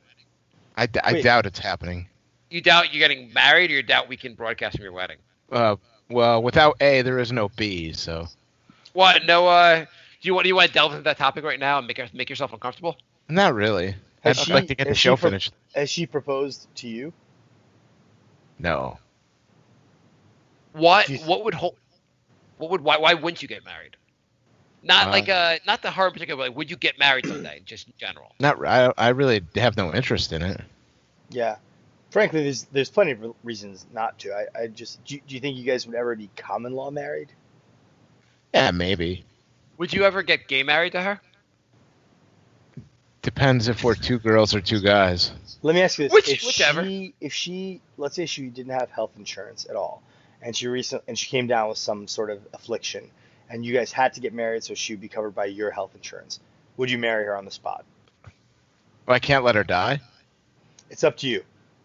I'd like to let her die. Nice catch, asshole. Oh, sorry, I'm watching a baseball game. Oh, that's rough. Okay. Do you, Peter? Do you hope to get married one day? I share Bry's views in this realm entirely. Okay. Do you hope to have kids one day? Maybe. I think it's nice to have a niece and nephew, and I like my niece a lot, and I get that. Obviously, I could manipulate her emotions with Santa Claus fear. Would you? What? How will you react when your niece? Watching a replay. What, are you watching a different TV show? I'm watching a replay of Jason Worth just completely missing a ball in the outfield. Oh, that's wonderful. Actually, I can't stand Jason Worth. The Nationals are winning 4-1, and now they're losing 8-4. Furious.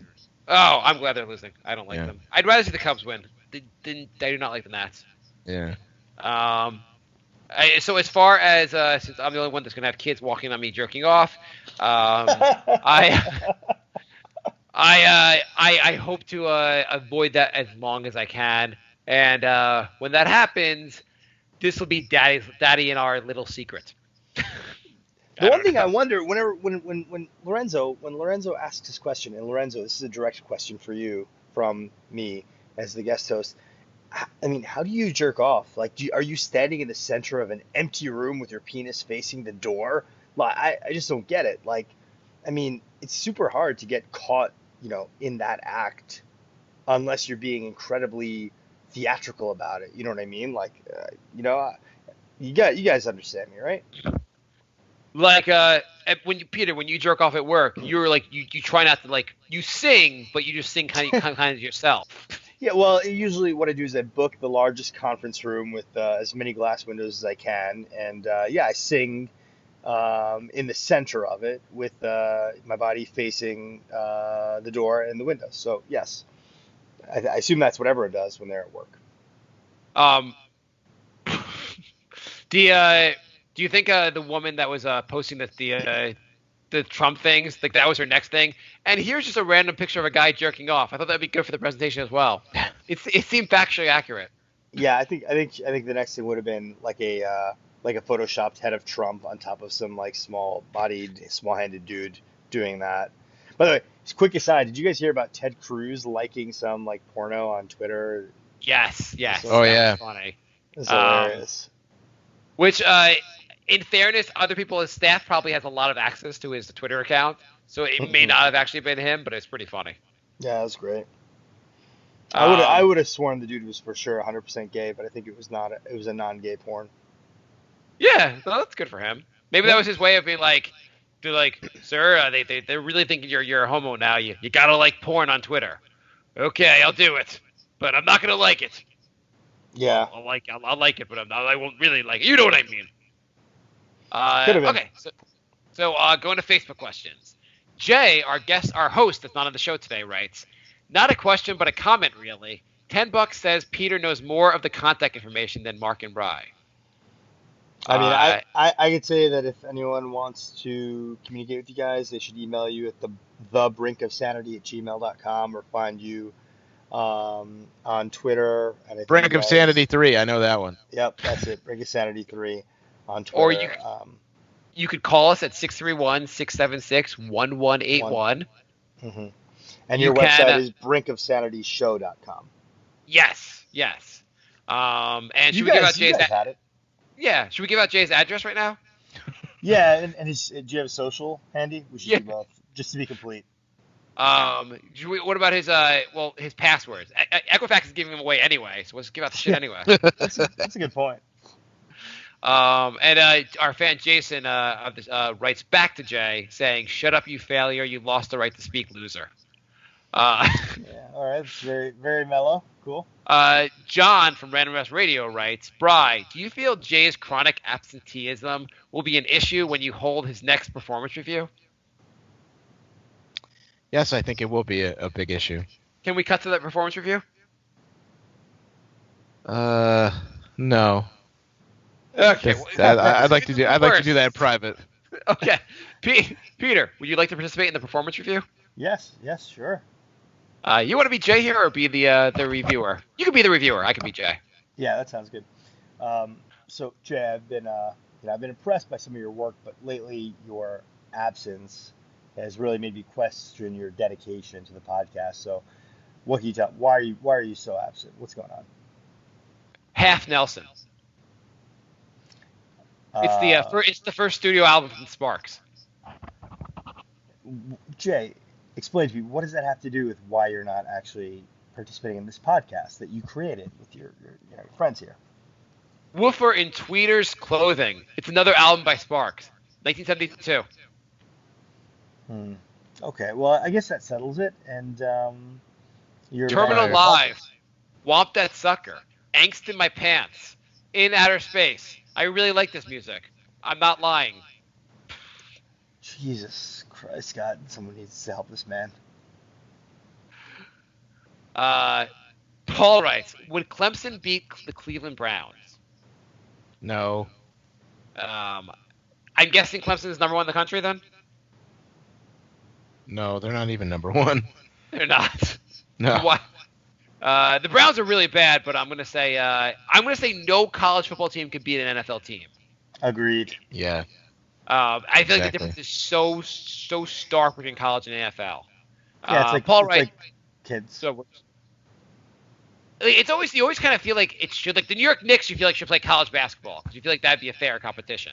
Yeah. But the Knicks could beat any college basketball team, I think. Probably, but I think the gap between the Browns and a college football, like the gap between an NFL team and a college football team, is bigger than the gap between like the Knicks and a top basketball college team. You think so? I think so, yeah.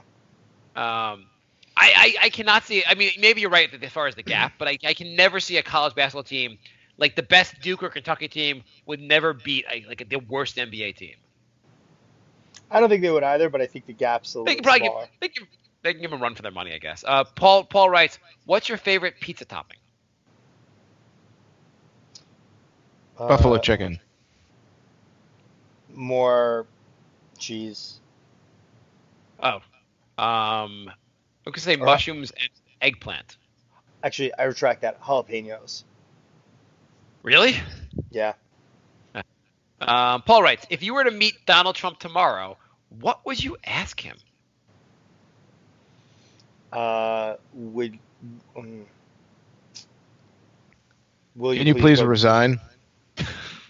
Yeah, I would ask him. Would you please walk into the ocean, please?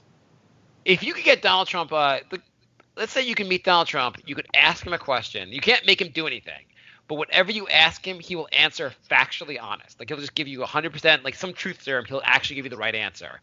What would you actually ask him?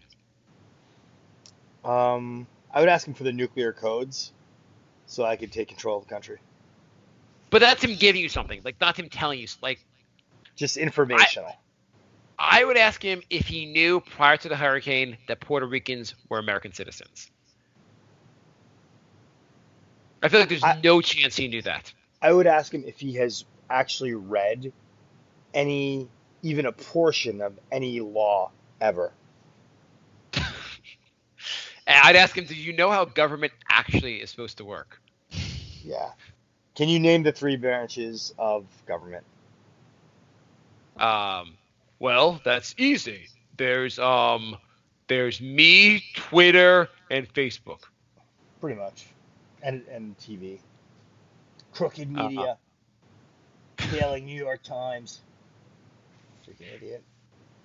Is it insane? Just like we talked about briefly about the Vegas thing at the beginning of the show. Is it crazy like that people are like the guy bought 33 guns, like most of them rifles in a span of 11 months.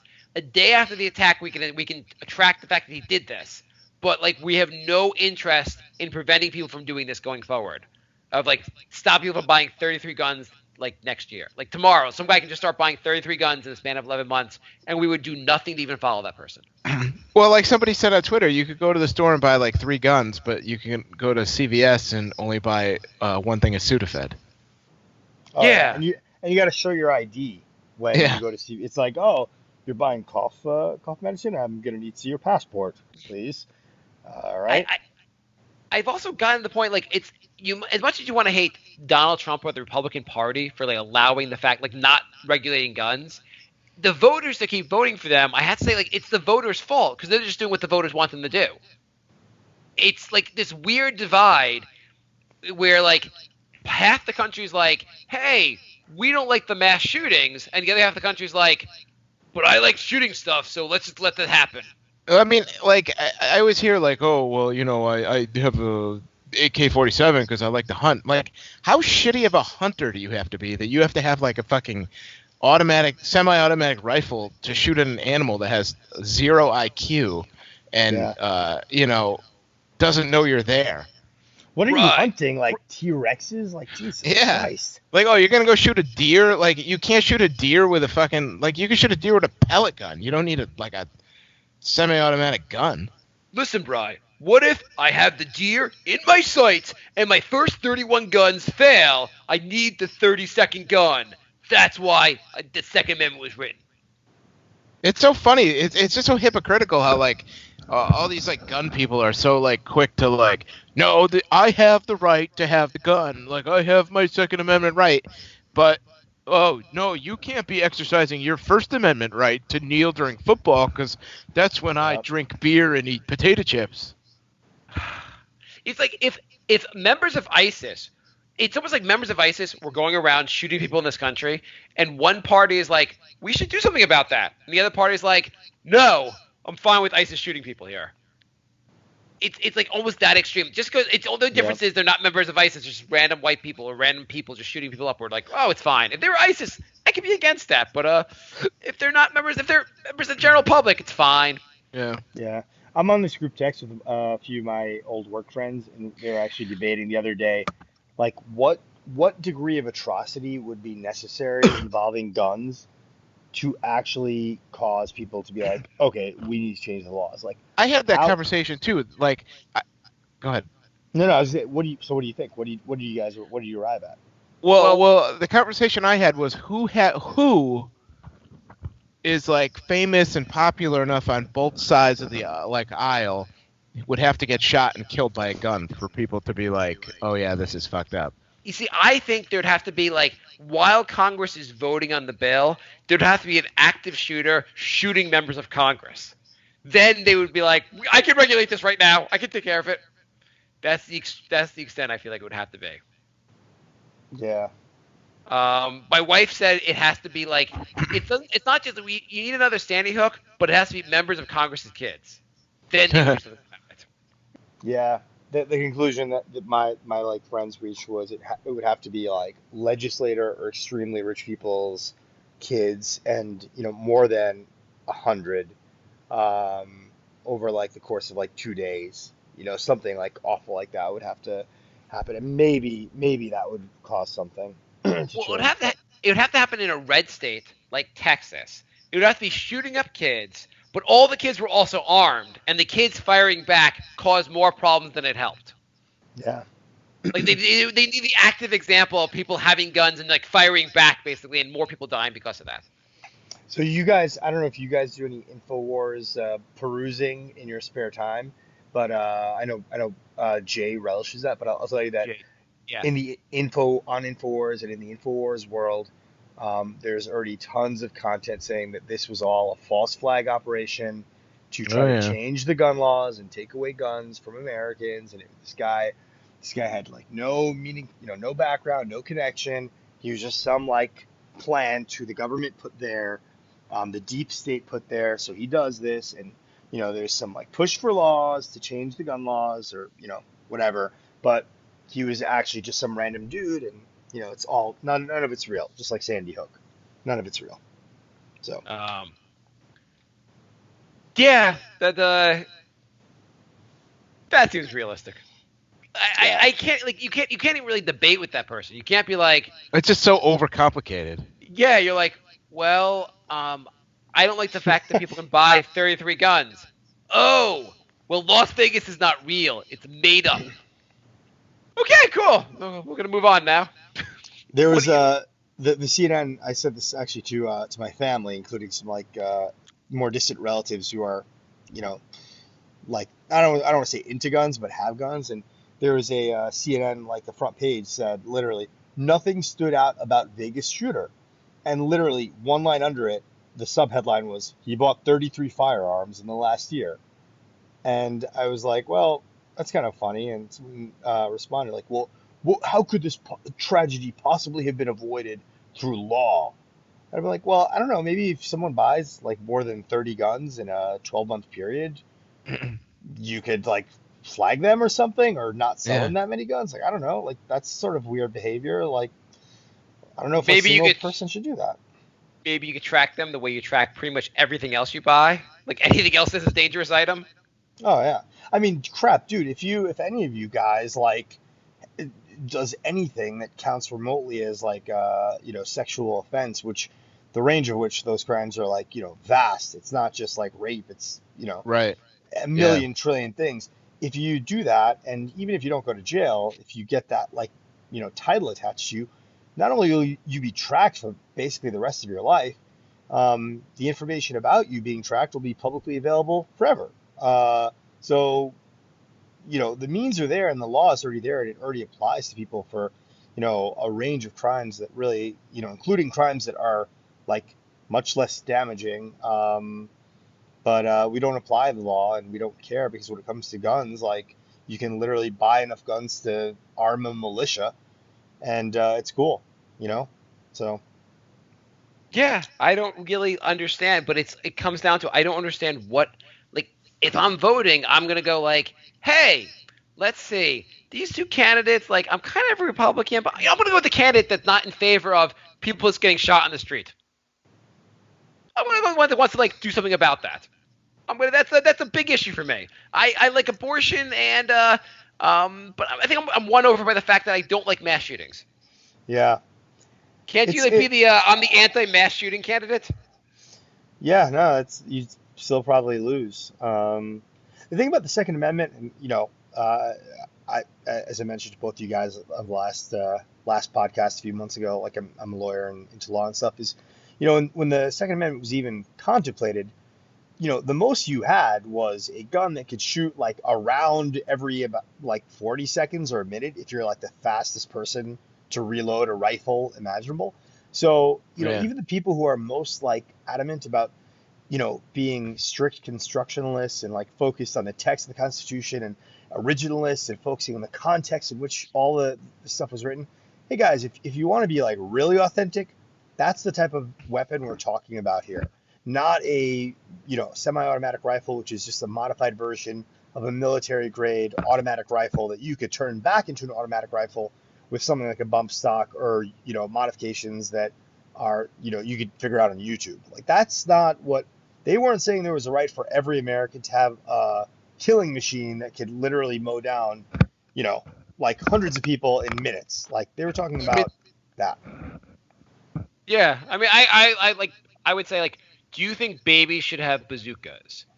If we all say no to that, we all agree there's some gun regulation Limit. that like makes sense. Let's just figure out what actually makes sense. There was It two would, quotes actually. There was two quotes I liked from like the Republicans. Mitch McConnell said, "Look, the investigation is not even completed, and I think it's premature to be discussing legislative solutions if there are any."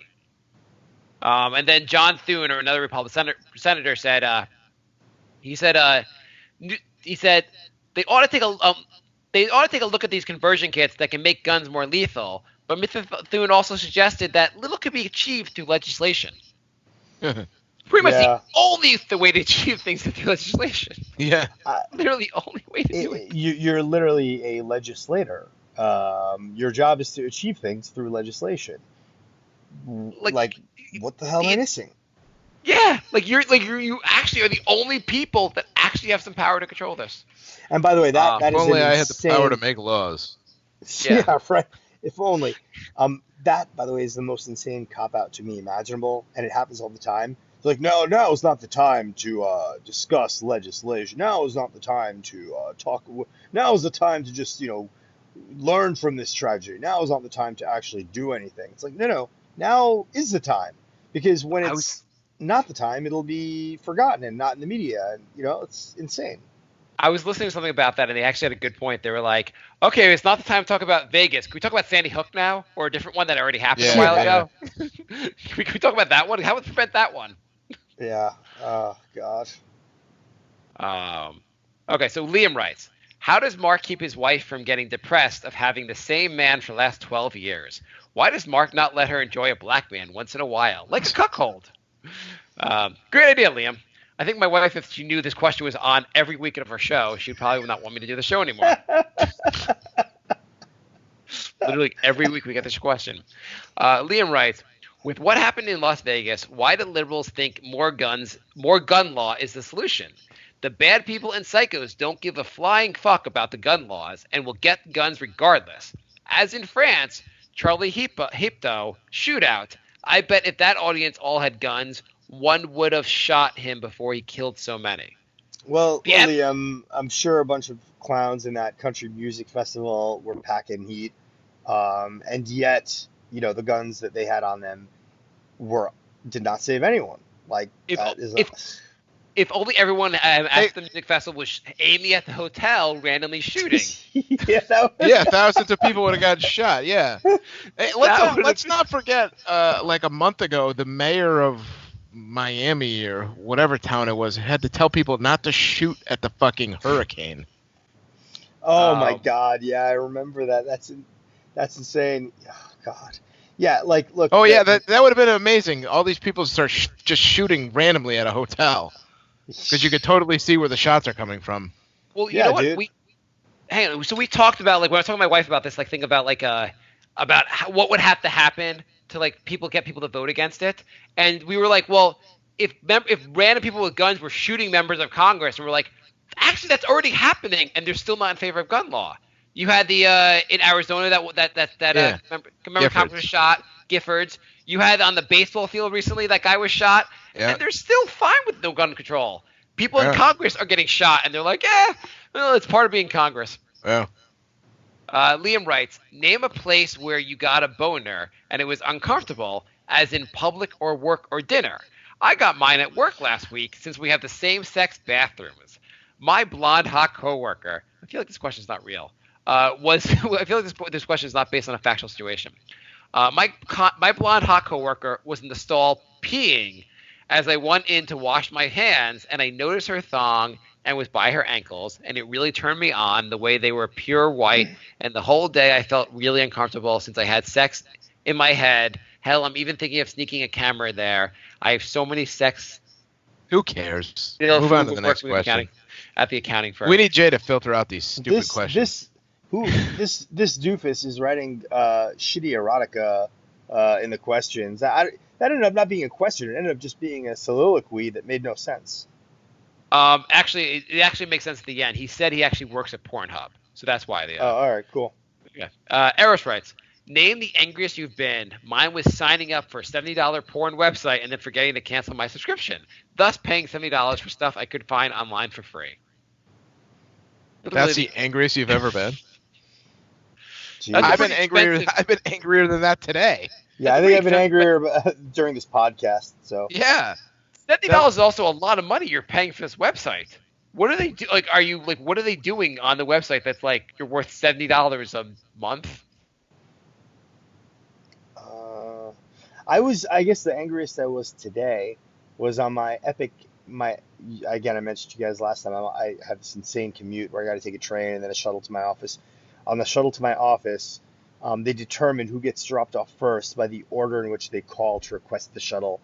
And apparently I was last to call. And even though my office Ooh. is very close to the train, this doofus in the back seat had called like yesterday in advance, and his office is like 6 miles from the train.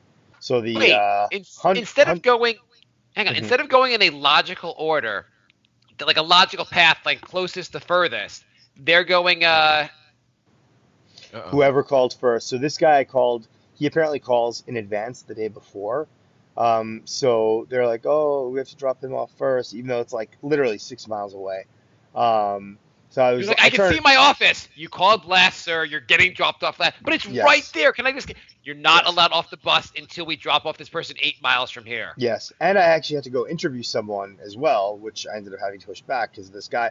So I like turned around and I was like, hey, dude, do you mind if we go to my place, my office first? It's like a lot closer. He's like, oh no, I have a meeting, and he was on the phone. So I was like, oh, no problem.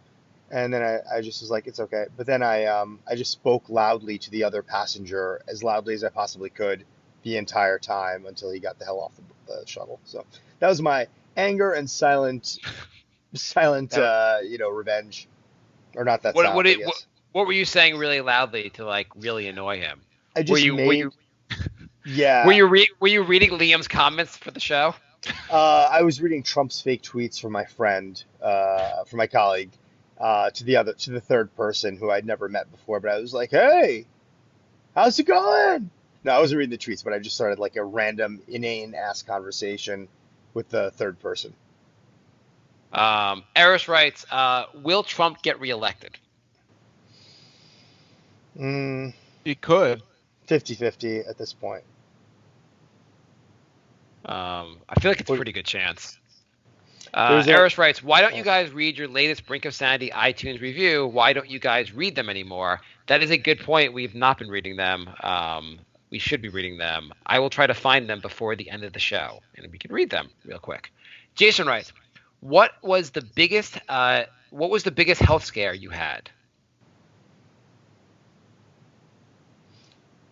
um, A girl that I fooled around with told me that, like 2 weeks after we fooled around, that she had chlamydia, I think it was.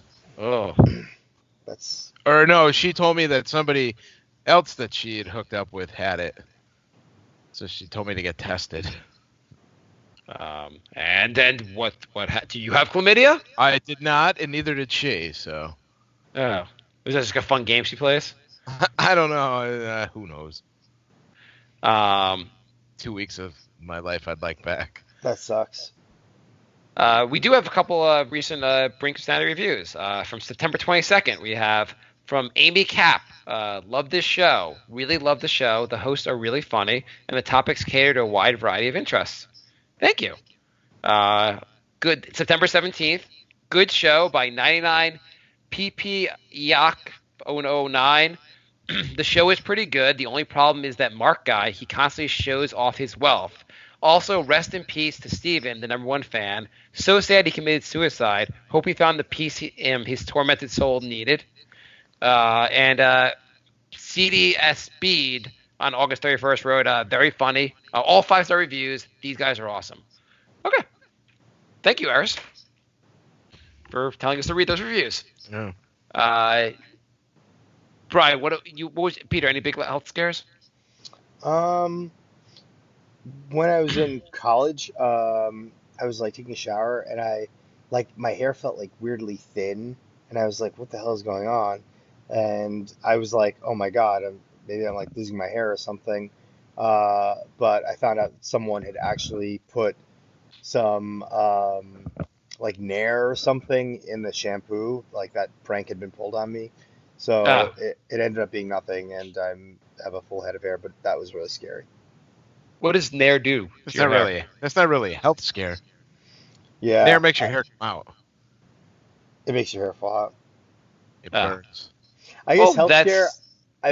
It does burn a little bit. I guess health scare. I did have a pretty similar scare to Bry, except it was actually the girl I was dating at the time, for like a year, and she was like, "Oh, I have something to tell you." And I was like, "What's up?" And she said, "Well, I slept with someone else." And I was like, "Oh, that's unfortunate." And then she was like, "And Did you really hang on? Did you really say that's unfortunate? That was the angriest moment. nah, I honestly, by that point, You in my know, life, you know Bill from accounting. I fucked him. Well, that's unfortunate. Because Yeah, now he's dead. I think by that point in my life, I had achieved sort of like I don't know, like people will do what they do. You know what I mean? Like my freak out or anger. I used to have a much worse temper when I was a lot younger, but at that point I was like, well, that really sucks, and I guess we're not going to be dating anymore. But it got worse because she was like, I think you should get tested because I have something. Like, and it was, an STD. And I was like, what? And she's like, yeah. And I haven't asked the guy that I like was involved with, but I'm sure he doesn't. I was like, okay. So that was awful. And like Bri, I had about like 10 days or almost a couple weeks of horror. Even though it wasn't like AIDS or anything terrible like that, but still. And it turned out I was completely fine. She was not, and super surprised the guy that she cheated with was not, and he was the one who transmitted it to her. So that was that. I feel like the when you find out that he has it, that's when you go, "That's unfortunate." And you kind of Yeah, go. yeah. Your reaction is like, she's like, "I slept with someone else. That's unfortunate. I also murdered your mom. Oh, well, that's unfortunate as well." Save me the trouble. You're like, I. That's unfortunate. Too bad I cannot. No, I can no longer show emotion. Yeah, too bad I have no feelings. Yeah, that was a bit of a scare, but yeah, it sucked. J- Jason writes, does Mark think, as a Jew and and expert in money, that franchising is a good idea? As if I wanted to try out a Krispy Kreme donut food cart or so on. There are famous in LA, but here in New York City, you don't see any yet. And I have a cousin who works for New York City Permits Vendor Commission. Okay, so he's saying that Krispy Kreme, they have food carts, I guess, in LA, and he has a shot of doing that here. I I think Krispy Kreme is disgusting. Are you guys a fan of that donut? I mean, I'll eat them if they're around. They're much better donuts, but I'll eat them. I think Dunkin' Donuts is Yeah. so much. I think Krispy Kreme is like they're so sweet that I almost think they're like kind of disgusting. But they are popular. Like people obviously like Krispy Kreme. Would you guys? Do you think a donut cart would do well? No. Brian, do you I like Krispy Kreme? Yeah, they're all right. I feel like it would have to be like some kind of like Fancy Jan's donuts. It would have to be something like it sounded like artisanal or sounded like a unique like one. Like it has to be something that sounds Yeah. not like a chain. I mean, in New York, if you make some weird artisanal donut, call it whatever, call it like donuts cubed, and make it like, I don't know, crap, like a three-layer donut that is tiny and sell it for $4, you're better off than Krispy Kreme. Okay, so I Hmm. wrote that down. I'm going to be doing that now. That sounds like a pretty good idea for New York City. Yeah, pretty much. Franchising, I feel like the problem with franchising, I feel like, is unless it's a really good franchise, you're kind of stuck with their model. I had a family member who was did franchising for Cold Stone Creamery. Have you guys been to there? Oh yeah. And I've the never issue, been to one. but it's an ice cream shop, and the issue was Yeah, like I know. they didn't have really like any felt like they didn't have really good offerings in the winter because people don't eat as much ice cream in the winter. Like he wanted to do like apple pie with ice cream, or just something to like make it a little more of a wintry stuff. And they just like were very strict about what he could do. And like it just meant like he'd make less money because because corporate hadn't approved of this yet. I will tell you this. The first and only time I've ever eaten at Cold Stone Creamery was also a tremendous health scare. It was the first time in my life that just eating, a large ice cream, I'm not exaggerating, guys, it made me feel like I felt like my heart was gonna explode instantly. It was insane. So, just to bring it full circle. Cold Stone making hearts explode for 1 out of 10 customers. Yeah, with a that, smile. that's a 90% not death rate. Jason writes, "What is the nastiest thing you've seen someone else do in person?" Uh, at my college graduation, which was in New York City downtown, I mean in Manhattan, in the Village, a homeless lady who looked like a witch dropped her trousers while we were actually like walking with our caps and gowns, and in the midst of us, emitted a powerful waterfall like stream of urine while she cackled, laughing, holding her hands up to the sky. That was pretty nasty. But no one batted an eye. Obviously, we walked around her. That's New Shouldn't York. you have like the Wonder Years narration over that? Yeah. Hey, Fred Savage, are you busy? And that's when I realized that what we were doing today wasn't as important as I thought it was in the grand scheme of things. Yeah. Winnie. Rosaire writes, how would Peter defend? Wait. What about you guys? What's the nastiest thing you guys Oh, have yes. seen? I can't think of anything. Yeah, I didn't think of anything. That's why I just went on with the question. All right, my bad. I've seen homeless people do weird stuff, but nothing that nothing that stands out to me. Rosaire writes, how would Peter defend himself from getting raped in jail? He is skinny and has a perky ass. Peter, I haven't seen enough of you, but are you skinny and have a perky ass? First, I'd like to thank Rosero for the compliment. Whether true or not. Rosaire's been reading your dating profile. I'm Yeah. skinny and a perky ass, and I love a good time. But I have no emotions. I'm definitely not skinny, for sure. I mean, I work out and stuff. No one has ever advised me that my ass was perky, so I think that's incorrect. How do I defend myself in jail? I've spent a lot of time in jail. As a prisoner, I hope for the show. Obviously, no, working with prisoners and stuff. So I think I'd be pretty savvy about it, and I would probably what I would do is like at the moment where the rape was imminent, I would say, "Hey, I'm a lawyer. I could help you with writing legal briefs if you don't rape me and if you protect me." And that's how. So I you're defend gonna myself. try to be like Tim Robbins from Shawshank? Exactly. I can So- do your taxes. Yep. But this is even better because like people in jail don't do taxes and shit. What they do is they file lawsuits and write briefs. So I'm set. And they rape people. So Yep. why Jay's getting raped? He's like, why did I even take the CPA exam? I can edit your audio. That's pretty good. Brian, what would you do to defend your perky ass? Well, the question was to Peter. It had nothing to do with my perky ass. Brian, don't look. We're interested in your perky ass now. Get to the point. How would you defend it? I would say, hey, you're trying to rape me, and I'm saying no. And no means no. And then he would kill me.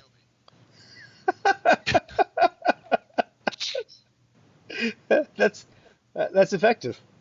If I was getting raped, I would probably just try really hard to shit while I was getting raped. The classic poop while being raped defense. Yeah. Instead of raping me, have we thought about trying to murder the guards? That might be a better idea. Let's murder these guards. Yeah. How is this going to help us get out on good behavior? At no point while you're raping me will you be a free man. Just think about that. You guys should post this on the Facebook page. But there was this tool that actually got circulated in an area in Africa where rape got so prevalent and so common that like it was just insane. The cops couldn't even keep up with it. But it was this tool that women would put into their bodies, and it looked like a circle. You remember the Sarlacc pit in Star Wars? Yeah.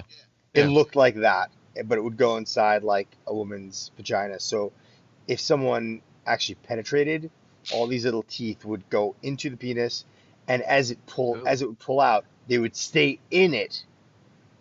And I kind of want to cry just thinking about this. Yeah, it ended the epidemic or whatever, just without it actually being used. Just word of it got out and it stopped. So, another option is to bring that and put it in your butt.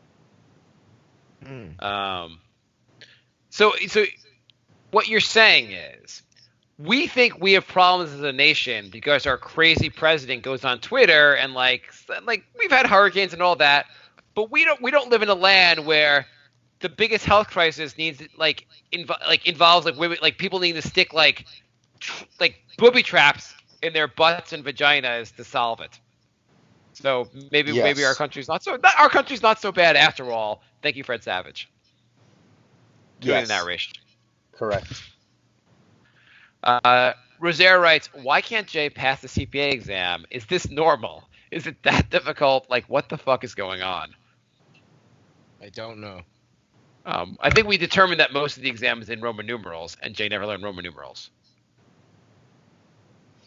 I agree. I don't know any other explanation. That sounds about right? Rosaire writes, how many Patreon dollars would you have to be donated to see Mark's hot wife in inappropriate positions? Oh, my wife would love listening to this show. Jason writes, what is Mark Jew opinion and Peter on all these investing in going into cryptocurrency? Even Jason, even Jason invested $7,000 on it. Ethereum, which is one. I have another who invested half of his $20,000 on Ether Ripple and Verge XVG and NEM, all different type of crypto.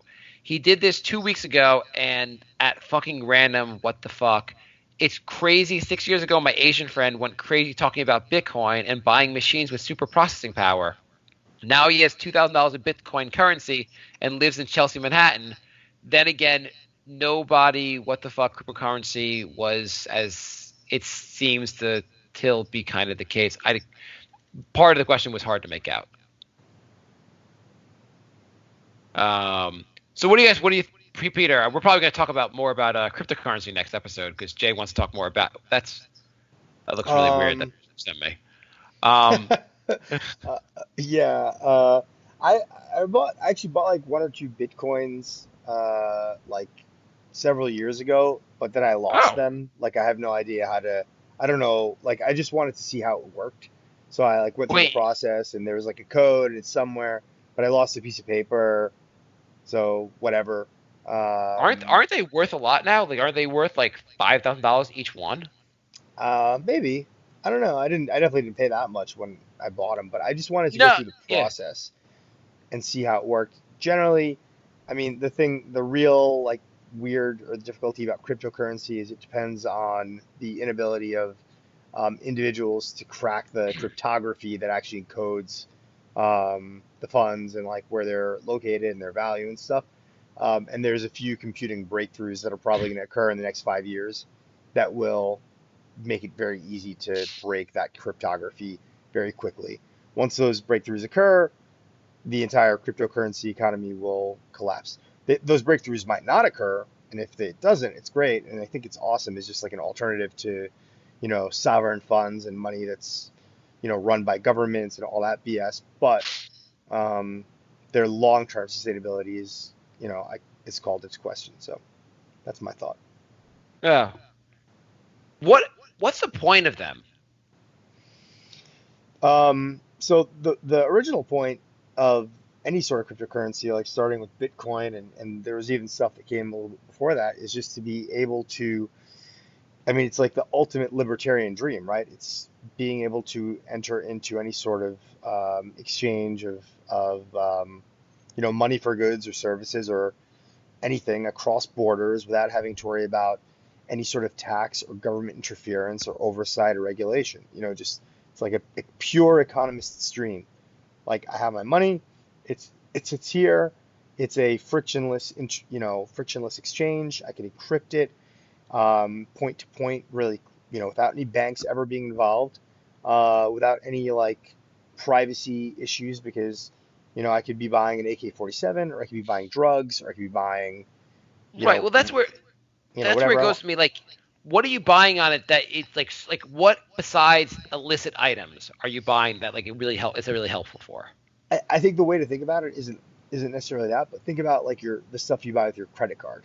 Literally, if you have ever bought anything with a credit card ever, um, that information is known to a large number of organizations. And the fact is, the more stuff you buy with your credit card, the more clear of a profile of you and your habits, emerges, and the more of that information is sold to third parties and fourth parties and additional parties. So instead of thinking about it as like what's so bad that you're buying with your credit card that you don't want people to know, think about like how much stuff are you actually buying with your credit card to enable third parties to treat you differently eventually. If they know that you're not a dude who buys like fancy watches and you're a dude who buys like whatever, they could start tailoring advertisements to you and ultimately even tailoring news to you and media to you in a way that obviously you wouldn't want. So, if they don't have that information on you, you have more of a pure, presentation from advertisers and media and whatnot. So that's really what it is. It's one extreme to the other. Okay, that makes And some that's sense. yeah. There's value in it, but it's tricky. So should I invest in it or not? You're not helping me. There's better investments in the stock market, They're better invested in the stock market. Like what? like the stock Give market, us like the stock market. like Okay. an index fund, right? Like invest in an index fund against the S&P 500 if you have money to spare, and just like leave it there for 20 years. But I I want to get rich by next episode. oh yeah, then just take like $100,000 and put it in Ethereum, and it should work fine. Okay. Okay, perfect. I'll do that. Cool. Alan writes, "What? We're almost done with questions. What crazy conspiracy theories have you heard?" I guess Peter mentioned the gun things in Vegas being a false flag. That was pretty crazy. Brian, you got anything? There was a lot about the Vegas guy. I haven't heard anything. I heard that so Harvey Weinstein doesn't really exist. It's a false flag created by women and to make sexual harassment seem like it's a real thing. There's Hmm. really it's really a robot that's been sent here, created by women just to make the look bad, men look bad. My favorite conspiracy theory to this day, though, is that like some insane number of Americans think that lizard people run the country. So that one's pretty cool. Yeah, I what is it? I had a coworker once who thought the Illuminati ran the world, and he believed in lizard people. He said you could trace all the leaders of the U.S. presidents had lizard blood. Um, and we started like joking with him about like what was it like werewolves and like like he believes in everything basically. It turned out like everything we could joke about, he'd be like, yeah, but like, there's like real werewolves and real, and we were like, what? He Yeah, couldn't even joke about it because he was like it went so far as far as what he actually believed in. yeah. Well, we all know they're real. So Yeah, he was like we were talking about like vampires. And he's like, there are a lot of like myths about vampires. I'm like, well, aren't the entire idea of a vampire a myth? Um, Alan writes, so I have some money coming from an inheritance, $150,000. What should I do? I'd rather not ask Jay this question with his buying internet money. hmm. Um, Peter says he should put it in a S&P index fund for 20 years. Is that your idea, Peter? Yes. Okay. I'm gonna stand in for Jay here. Jay says you should use the money to all buy Ethereum, and then use that Ethereum money to buy the Mark Cuban version of Ethereum. Uh, Yes. Yes. yes, that would And then be. start a nonprofit to unmask the lizard people. So that's my goal. I actually would say you should start a nonprofit to teach people who may not be able to afford to learn on their own what is a real tweet from Trump and what's a fake tweet from Trump. Yes. Um, Brian, what should he do with the money? You're asking the wrong person. I'm not good with money. And What would you? buy at least 33 guns. That's for sure required. Yeah, 33 guns, and donate some of it to our show, that fundraiser thing or whatever. Oh yeah. I'm, Send you I'm, guys to Australia. That's obvious. Dude, this guy is coming into inheritance. Alan, put your money where your mouth is. Send these guys to Australia for the I guess 300th episode or For like good. do yeah. yeah, Yeah, Rye for good, the other two actually, for the visit. yeah, Alan, you got $150,000. Well, you know what, Alan? You know what we have? We have a Patreon page. If you want to donate to the show. That's the word. By the way, Yes. Bitcoin. I'm looking. One Bitcoin is worth almost $5,700. How is Uh, I don't even understand how that is. yeah. You might want to find your Bitcoins. Just saying. This piece of paper is Uh, lost. It's super frustrating, but whatever. so Alan, I guess Peter's advice is put it all in something and then lose your ability to access that thing. Yes. But send them to Alan, Australia first. yes, that'd be cool. Alan writes, also, would Jay be pissed off if Alan really sent us to Australia, but he sent Bry, me, and Peter, and just took the day off? That would be amazing. Alan writes, also, I did not realize that Jay is a wannabe alt-right person. When the white nationalist movement take over, they'll come for him first, then Mark, and eventually Brian. Who'll be arrested for not caring enough? I don't understand the question. Liam writes, guys, the new Oculus, last question. The new Oculus Go just came out at $200 cash. Why can't you guys see the VR is the future? I played with the Oculus paired with a high-powered computer, and I almost cried at how beautiful Google Maps was. The pointer is incredible. TO and gaming is a whole new level. Unfortunately, the experience you need the Oculus Plus uh, a $2,000 price, but once they get it cheaper, as Zuckerberg is trying, it's over. Invest What the now fuck is he and talking thank about? me. So he's saying the virtual VR. reality, yeah, virtual reality. Like, have you heard the Oculus, Bry? No. It's a virtual reality like headset or something that like a company that Facebook invested in. And I guess the idea is that you'll basically put on this thing on your face and be able to see like you're in the game or in the computer. Oh. I tried one. I was at someone's house. I tried I don't think it wasn't Oculus, but it was like you put the you basically put your phone into this thing and you put it on your face. Yeah, And I was in Google like a game. Cardboard. Yeah, I was in a baseball game and I was swinging and I almost took out their chandelier because I did not see where I realized where I was. I. Uh, I was maybe that's how you get caught. Like you're like you think you're in like this solid secluded place jerking off, but you're really in your living room doing Oculus. That's how it's gonna happen for you, Mark. I know. I'm calling it right now. Yeah. What were you gonna say? I said the Google Cardboard thing. I was actually watching the NBA playoffs. Oh no, maybe it's not the NBA playoffs. It's like a regular NBA game, maybe the All Star game, like a year ago or something. And they were like, Sports Illustrated swimsuit issue, like view it on Google Cardboard. And I immediately ordered one just to try it out. And I gotta Yeah. say, I was like astonished. It was so cool because you download like the Sports Illustrated app, and it had like basically like this VR experience where it's some exotic location and you walk around and there's some girl like bathing or showering, and it was pretty immersive for some like piece of paper that I put my phone in. And I like technology generally, so I actually got the PlayStation 4 VR like half a year later. And I've Huh. used it like once or twice. It is impressive, but like it's got a long way to go. Like it makes people dizzy, and there's like so many freaking wires. But yeah, in like 5 or 10 years, when it's just like some crap you just walk around with and unfold and put in your head, it'll be awesome. So maybe he should get with Alan and invest some of that money to improve VR. That's my proposal. I think it's a pretty good proposal. There you go. And with that comes the end of our special Peter episode of Brink of Sanity. What did Yeah, we learn this- today, guys? Pry. What? I learned that I didn't think it was possible that Jay could like worse music than the Dandy Warhols. I didn't think it was possible that that someone could fall for fake Trump tweets.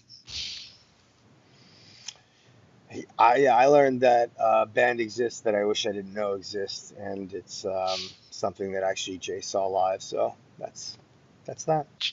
Jay was worried that the band's all in their 60s and they might die before he got to see them, so he had to go see them very soon. Gosh. Well, I hope you had a good time. Yeah, that is the weirdest. Yeah, but and we also learned today that cryptocurrency is a very good investment or a horrible investment depending on computer power. So yeah, And whether you So use there's paper. and tune in next week when we start Brink of Sanity virtual reality, where you'll be able to wear a headset and stare at us like you're in the studio with us. So you guys are the Brink of Sanity at gmail.com, Brink of Sanity 3 on Twitter, brinkofsanityshow.com is a website. If anyone needs to reach you, anything left? Would it be great, like virtual reality, like you could add, like eventually it becomes like technology advances a little bit, and like people can put it on and they can act like they're raising my kids, Or people put it on and they're like, Oh, that they're would be living awesome. they're living Bry's life at the casino. Sign me up. I want that. I want all that swag that he gets. I'm so jealous every time I hear about it. So I'm in. People are like, wait, I want to do Peter's commute to work. Let me try this. Oh, I gosh. want to live in Jay's apartment. I want to see if I can pass the CPA exam instead of Jay. I want black mold. Black mold, yeah. Listen. You put the virtual reality thing on, and you live the life of Jay. And you have to see. You have 30 days to sell 12 Break of Sanity T-shirts. Go. Oh god. Oh man. Well, I hope this recorded everything. We'll find I out hope as so. soon as we sign off. But yeah, thanks for having me, guys, and hope everyone enjoyed it. And chat with you guys again soon. Yeah. Sounds good. Thanks for having us, or thanks for being on, Brett. Peter. Yeah, I'll add the music, and we'll see if this ends up being the longest episode ever. It will probably be the longest episode ever, and it should be the most popular because Jay's on the show.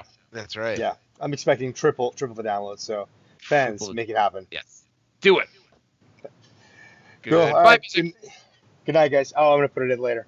Okay, perfect. All right. Cool. Do you want to, I guess, like last time, email it to me or whatever, however you did it last time? Yeah, I'll do exactly the same thing, other than the music, which I'll add later. Just because I don't trust my ability to do it manually right now. Okay, cool. All right. Okay, cool. Okay, guys. Have a good Bye. night. See you, dreams, Yeah. guys. Take care, Brian. Take care, Mark. You too. Bye. Bye.